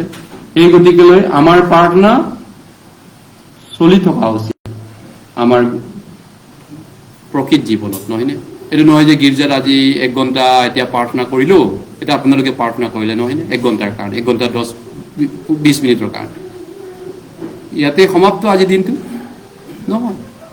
দিনটো যিটো জীয়াই থকা ৰিয়েল লাইফ, প্ৰকৃত জীৱন সমাজত, সেই প্ৰাৰ্থনাটো হোৱা উচিত। এইটো নহয় যে 1 ঘণ্টা কৰিলো, হৈ গ'ল, ফিনিছ প্ৰাৰ্থনা। আমি যিটো দৈনন্দিন যিটো প্ৰেক্টিকেল লাইফ কৰিম এতিয়া ইয়াৰ পৰা ওলাই গৈ পিনি, সেইটোহে আমাৰ ৰিয়েল প্ৰাৰ্থনা। তাতো আমাৰ প্ৰাৰ্থনাটো হোৱা উচিত। কেৱল এনেকুৱা গোট কোৱা প্ৰাৰ্থনা কৰা মুহূৰ্তত নহয় যে এই মুহূৰ্তটোতে শেষ আমাৰ দায়িত্ব। গতিকে আমেন আমাৰ জীৱনৰ দ্বাৰা ক'ব পাৰিমনে? বাইকো কওঁতে, আমি প্ৰাৰ্থনা কৰোঁতে আমেন বুলি কওঁ, কিন্তু আমি সমাজত জীয়াই থাকোঁতেও প্ৰেক্টিকেল লাইফতো আমেন বুলি ক'ব পাৰিমনে? গতিকে আমি মুখেৰে উঠেৰে মাত্ৰ ঈশ্বৰৰ নাম গৌৰৱ নকৰোঁ, নহয়নে? কিন্তু আমাৰ জীৱনৰ দ্বাৰাও আমি গৌৰৱ কৰোঁ। আমাক জানে এইজন খ্ৰীষ্টিয়ান হয়, এইজন আমাৰ পৰা বেলেগ আছে, মানুহজন এইজন বেলেগ মানুহ, তেওঁ বেলেগ আছে। আমাৰ জীৱনৰ দ্বাৰাও গম পায়, নহয়নে? খ্ৰীষ্টিয়ান, তেওঁ খ্ৰীষ্টিয়ান। প্ৰত্যেকৰ পৰা ঈশ্বৰে এইটো বিচাৰিছে, তোমাৰ নাম পূজনীয় হওক। তেতিয়াহ'লে আমাৰ প্ৰভু শিক্ষা সম্পূৰ্ণ হ'ব, আৰু প্ৰভু যেতিয়া উভতি আহিব তাৰপিছত আৰু আমি এনজয় কৰিম প্ৰভুৰ, তেওঁৰ ৰাইজত আমি তেওঁৰ মহিমাত, তেওঁৰ গৌৰৱত আমি উপভোগ কৰিম চিৰজীৱনৰ কাৰণে প্ৰভুৰ ৰাইজত। গতিকে ধন্যবাদ দিছোঁ আপোনালোকে এই বাক্য শুনিলে, সহভাগিতা কৰিলে। মই দুখিত এই সপ্তাহ মই আপোনালোকৰ লগত থাকিব নোৱাৰিম, যিটো মই আজি গৈ আছোঁ মাজুলী, লখিমপুৰ, আদিগুটি, জেঙেৰাইমুখ অঞ্চলবিলাকত ছেমিনাৰৰ কাৰণে। কালি পুৱা গোগামুখত 5টাত নামিব লাগিব ট্ৰেইনত। গতিকে আপোনালোকে প্ৰাৰ্থনাত থাকিব, বাইবেল পঢ়িব, অধিককৈ দিন যিমান ওচৰ হোৱা সহযোগ কৰিব সৌভাতৰি প্ৰচাৰত। আপুনি প্ৰাৰ্থনাত সহযোগ কৰিব, ৰাতি শোৱাৰ আগতে প্ৰাৰ্থনা কৰিব এবাৰ, যাতে ঈশ্বৰৰ এটা আত্মা বাচে, হয় না? এইধৰণে। আৰু মই দুখিত এই বুধবাৰ, শুকুৰবাৰ যদি পাৰে আমাৰ ভাইহঁতক দায়িত্ব দিম বুলি ভাবিছিলোঁ বুধবাৰে, তেওঁ কিন্তু কাইলৈ ক'ৰবাত মুম্বাই গৈ আছে, পুনে মুম্বাই কিবা এটা পৰিয়ালৰ কামত, তেওঁ নোৱাৰিব। সেইকাৰণে মই কেতিয়াবাই মই কৈছোঁ, নবীন ভাইকো, তেৰাঙকো কৈছোঁ, আপোনালোকে শিক্ষা দিব পাৰিবনে? শংকৰকো মই কৈ আছোঁ, ৰেডি হওক। মই কেতিয়াবা প্ৰচাৰ কামত যাম, প্ৰচাৰো নকৰিলে আমি কেনেকৈ থাকিম? প্ৰচাৰ নকৰাকৈ থকাওতো ভাল নহ'ব। আমি যদি প্ৰচাৰ নকৰোঁ, কোনে কৰিব প্ৰচাৰটো? আমি যদি মানুহ স্বৰ্গলৈ নিদিওঁ, মাজুলীটো বিশ্বৰ আটাইতকৈ বিখ্যাত নদীদ্বীপ মাজুলী, তাত যদি আমি প্ৰচাৰ নকৰোঁ, সত্ৰ নগৰী বুলি কয়, সৌভাতৰি বুলি প্ৰচাৰ নকৰোঁ, 67টা গীৰ্জা আছে, 67 চাৰ্চ আছে, কিন্তু পৰিত্ৰাণ পোৱা মানুহ কেইজন আছে তাত? হয়তক জনা মানুহ কেইজন আছে তাত? এইটোৱে আমাৰ প্ৰশ্ন। গতিকে এইটো এটা আমাৰ ইম্পৰ্টেণ্ট জাৰ্ণি, বহুত ইম্পৰ্টেণ্ট। আপোনালোকে প্ৰাৰ্থনা কৰিব। গতিকে মই ভাই নবীন, ভাই তেৰাং, ভাই শংকৰ, ভাই থংহঁতক আৰু আন ভাইবিলাকক, ৰুবিনকো কৈছোঁ, আপোনালোকে বাইবেল পঢ়ক, প্ৰাৰ্থনা কৰক, শিক্ষা দিয়ক। মইতো মাজে সময়ে মই বহি দিম চানডেও, আপোনালোকে যদি যুগুত হয়। নবীন ভাই কৈছে অলপমান আৰু শিকি ল'ম বুলি কৈ আছে, থং ভাইও তেনেকৈ পাৰিব, আৰু শংকৰকো, ৰুবিনকো কৈছোঁ, আনবিলাককো কৈছোঁ, আপোনালোকে যদি ৰেডি আছে, যুগুত আছে, মোক কওক, ময়ো শিক্ষা দিবলৈ ৰেডি আছোঁ। মোক জনাব 1 মাহ আগত, 2 সপ্তাহ আগত, মই আপোনালোকক জেগাটো দি দিম, হয় না? সকলোৱে ৰেডি হওক। গতিকে প্ৰাৰ্থনা কৰোঁ হওক, ঈশ্বৰে আমাক সকলোকে ব্যৱহাৰ কৰক। গুৱাহাটী মহানগৰতো ইমান মানুহ আছে, কেতিয়া মই সপোন, মোৰ বিজন আছে, প্ৰভু মোৰ জীয়াই থকা কালত যদি মই 200 মানুহ পৰিত্ৰাণ পোৱা মানুহগীৰ চাৰ্চ এটা দেখা পাওঁ, 200 ধুনীয়া চাৰ্চ এটা, 500 মানুহ ভৰ্তি হৈ ধুনীয়াকৈ ঈশ্বৰক সেৱা কৰিছে। গুৱাহাটী মহানগৰ 20 লাখ মানুহ আছে, 500 মানুহ স্বৰ্গ যোৱাটো কি ডাঙৰ কথা? কিন্তু সৰু কথা 20 লাখৰ তুলনাত। তথাপিতো মোৰ সপোন, বিজন, প্ৰাৰ্থনা আছে, মোৰ জীয়াই থকা কালত মোক এনেকুৱা এটা মণ্ডলী গঢ়িবলৈ সহায় কৰিব নেকি তুমি, য'ত নেকি স্বৰ্গ যোৱা মানুহ 500 মই ভাই ভনী দেখা পাওঁ। মই পাষ্টৰ হওক নহওক, মই প্ৰাৰ্থনা কৰিছোঁ, নহ'বও পাৰে এদিন পাষ্টৰ, সেইটো মই ঈশ্বৰৰ ইচ্ছা হ'লে হোৱাটো প্ৰচাৰ কৰিম, যিয়ে নহওক জীয়াই থকালৈ, নহয় জানো? ঈশ্বৰে যেতিয়ালৈকে বিচাৰে কৰিবতো লাগিব, অবাধ্যতো হ'ব নোৱাৰোঁ। দুখ আছে, কষ্ট আছে, অসুবিধা আছে, বেমাৰ আছে, দুখীয়া আহিছোঁ, অভাৱ হৈছে, কেনেকৈ ঈশ্বৰক অবাধ্য হ'ম? মানুহে বেয়া পায়, মানুহে বেয়া পালেওতো মই এৰিব নোৱাৰোঁ, আপুনিতো সেই কৰিব নোৱাৰে। যিচুৱে ভাল পোৱাটো যিচুৱে যদি বিচাৰে কৰিব লাগিব। গতিকে আহক, প্ৰভুৰ আগমনৰ আগত অধিক প্ৰভুৰ কাম কৰোঁ হওক। জীৱননো কিমান দীঘলীয়া আমি ক'বতো নোৱাৰোঁ। যদি 25 চনটো যদি কাৰোবাৰ বাবে প্ৰভুৱে কয় তোমাৰ হল দিয়া, আহা তুমি ৰাইজলৈ আহা, 25 চনত আমাৰ মাজৰ কাক বাই যদি মাতে, 26ত আপুনি ঈশ্বৰৰ কাৰণে জীয়াই থকাৰ চান্সটো নাপাব। অহা বছৰ 26 চনটো নাপায় আপুনি, কাৰণ 25ত আপোনাক ঈশ্বৰে মাতিব। গতিকে কি জানে, আজি থাকোঁতেই প্ৰভুৰ কাম কৰা। যোহন 9:9 কৈছে 4 পদত, দিন থাকোঁতেই মোক পঠোৱাজনৰ কৰ্ম কৰা, কাৰণ এনেকুৱা ৰাতি আহিব যি কালত তোমালোকে ইচ্ছা কৰিলেও কৰিব নোৱাৰিবা। কেনেকুৱা ৰাতি, বেয়া দিন আহিব, বেমাৰ আজাৰ, বয়সীয়া হোৱা, বা বেয়া চৰকাৰ, বেয়া সমাজ ব্যৱস্থা, যুদ্ধ বিগ্ৰহ, বেয়া দিন আহিব পাৰে। গতিকে আহক, দিন থাকোঁতে কৰোঁ ঈশ্বৰৰ কাম। প্ৰাৰ্থনা কৰোঁ। মৰমীয়াল পিতৃ, তোমাক ধন্যবাদ দিছোঁ, আমাৰ দৰে মূৰ্খ অজ্ঞান পাপী মানুহক মহান এখন স্বৰ্গৰ আশা বিশ্বাস দিয়াৰ কাৰণে, ক্ৰান্তি দিয়াৰ কাৰণে, যদিও আমি তাৰ বাবে যোগ্য নহয় এজনো প্ৰভু, তুমি আমাক সহায় কৰা যাতে এই স্বৰ্গৰাজ্যৰ কাৰণে উপযুক্ত আমি জীৱন কৰিব পাৰোঁ। সমাজতো, লগ সংগ, বন্ধু বান্ধৱ, পৰিয়ালৰ লগতো, ঘৰতো তেনেকৈ জীৱন কৰোঁ, সমাজতো তেনেকুৱাই জীৱন কৰোঁ, কলিগছৰ লগত জীৱন কৰোঁ, সহকৰ্মী সকলো লগত, যাতে স্বৰ্গৰাজ্যৰ মানুহ যেন আমাক মানুহে দেখা পায়, খ্ৰীষ্টৰ মানুহ যেন দেখা পায়, আৰু খ্ৰীষ্টৰ আশা যেন আমি পোহৰ যেন বিলাব পাৰোঁ। আমাক আশীৰ্বাদ কৰা, আমাক ব্যৱহাৰ কৰা প্ৰভু, দয়া কৰা আমাক। এই তোমাৰ সন্তানসকল যদি কোনোবা বেমাৰত আছে, এই ভাই ভনীসকলক সুস্থ কৰিব প্ৰভু, দয়া কৰিব, আৰোগ্য কৰিব। কোনোবা যদি অভাৱ অনাটনত আছে, তেওঁলোককো তুমি আশীৰ্বাদ দিব, অভাৱবিলাক দূৰ কৰি দিব, পূৰণ কৰি দিব। কোনোবা ঘৰত যদি কিবা ঘৰুৱা সমস্যা, পাৰিবাৰিক সমস্যা, কন্দল যদি আছে, অশান্তি যদি আছে, ঈশ্বৰে দয়া কৰক, ঈশ্বৰে অনুগ্ৰহ কৰক, যাতে শান্তিময় হয় সৌভাটোৱে প্ৰচাৰৰ খাতিৰত। আৰু আমাৰ দেশখন, ৰাইজ, সমাজ সকলোতে তুমি নিয়ন্ত্ৰণ কৰা, যাতে আমি তোমাৰ সৌভাটোৱে প্ৰচাৰ কৰিব পাৰোঁ। আমাক শান্তিময় এটা পৰিৱেশ দিয়া। আমাৰ প্ৰত্যেকটি পৰিয়ালকে, ঈশ্বৰৰ পৰিয়ালক আশীৰ্বাদ দান কৰা, এই উদ্দেশ্য প্ৰাৰ্থনা প্ৰভু যীশু খ্ৰীষ্টৰ নামত খুজিছোঁ, আমেন। ঠিক আছে, ধন্যবাদ। গতিকে আপোনালোকে প্ৰাৰ্থনাত সহায় কৰি থাকিব এইধৰণে। মই আকৌ অহা শুক্ৰবাৰটো ফেলোশ্বিপটো মোৰ তাত পাম, আৰু বিশেষ জাননী মোৰ ফালৰ পৰা এইটোৱে, চাহ পানী আপোনালোকে আছে যদি ৰেডি কৰিব। জাননীটো এইটো, আমাৰ এইটো চাৰ্চটো আমি গীৰ্জাঘৰটো বনাবৰ কাৰণে আমি তৈয়াৰ হৈছোঁ। গেটটো ফাৰ্ষ্টত ষ্টাৰ্ট কৰিম, অলপ বৰষুণ দিব দিছোঁ, মাটি বহিব দিছোঁ। জুন 1 বা 2 উইকত আমি আৰম্ভ কৰিব লাগিব। আমি ক'ৰ পৰা ফাণ্ড পাইছোঁ? আমি ক'ৰ পৰা ফাণ্ড পোৱা নাই? আমাৰ ভাৰতত 40টা চাৰ্চ আছে, মণ্ডলী আছে, 40টা মণ্ডলী আছে। সেই 40টা মণ্ডলী ভাই ভনীবিলাকে চিন্তা কৰিছে, সোণাইগুলিবিলাক পাৰা নাই, সোণাইগুলি মণ্ডলীয়ে পাৰা নাই ইমান বছৰ পুৰণা হৈও। গতিকে আমি অলপ অলপ দান তুলিম। তেওঁলোক বহুত ধনী আছে, কাৰোবাৰ মাটি নাই, কাৰোবাৰ গীৰ্জাই নাই, কাৰোবাৰ ঘৰত কৰি আছে, তথাপিতো তেওঁলোকেও দান দিছে, অলপ অলপ তুলি আছে। কোনোবা 5,000, কোনোবা 10,000, কোনোবা 8,000। গোটেই ভাৰতীয় মণ্ডলীবিলাকে আমাক মৰম দিব। সেই একতা হোৱা পইচাৰে আমি আৰম্ভ কৰিম এই ফেচিলিটিটো জুন মাহৰ পৰা। গতিকে আপোনালোকে আমি যেতিয়া বেলেগ মণ্ডলী আমাক খুজিব এই সোণাইগুলি ভাই ভনীসকল তোমালোকৰ চাৰ্চটো বনাই দিলোঁ আমি প্ৰাৰ্থনা কৰি সহায় সহযোগ কৰি আমাৰতো এতিয়া অলপ সহায় কৰিব লাগিব বুলি আমি ভৱিষ্যতে দিব লাগিব যদি কয় দিল্লীত এটা মণ্ডলী বনাব বুলি কয় ভৱিষ্যতে আমাক দান বিচাৰে 10,000 20,000 আমি মণ্ডলীয়ে একদম হাত উজাৰি দিব লাগিব আমি দিম সোণাইগুলি এইটোক কয় মৰম চেনেহ প্ৰেম প্ৰীতিৰে আমি কাম কৰিব লাগিব গতিকে সেইধৰণে গতিকে প্ৰাৰ্থনা কৰিব যাতে আমাৰ কামটো গেটৰ পৰা আৰম্ভ কৰি গেটৰ অৱস্থা এনেকুৱা কাৰণ মাটিটোৰ কাৰণে গেটটো বনাব পৰা নাই মাটি বহি গৈছে বাৰু চব বহি গৈছে ধন্যবাদ চাহপানী খোৱা সময়ত ফেলোশ্বিপ কৰিব এতিয়া টেষ্টিমনি আছে চেলভেশ্যন টেষ্টিমনি যোৱাবাৰ দি দিছিলোঁ কোন কোন আছে আমাৰ নবীন বাই চলাব বাকী সময় আৰু অহা শুকুৰবাৰ সিটো বাৰটো মোৰ তাতে ফেলোশ্বিপটো কৰিম আৰু বাকীবিলাক যদি পাৰে অসুবিধা হ'লে অনলাইনে কৰিব লাগিব বুধবাৰ আৰু শুকুৰবাৰ এই সপ্তাহ নহয় এই সপ্তাহটো মই নাই শনিবাৰে আহিব কাৰণ থংবায়ো নাই বুধবাৰে তেওঁক দায়িত্ব দিম বুলি ভাবিছিলোঁ তেওঁ মুম্বাই গৈ আছে খালি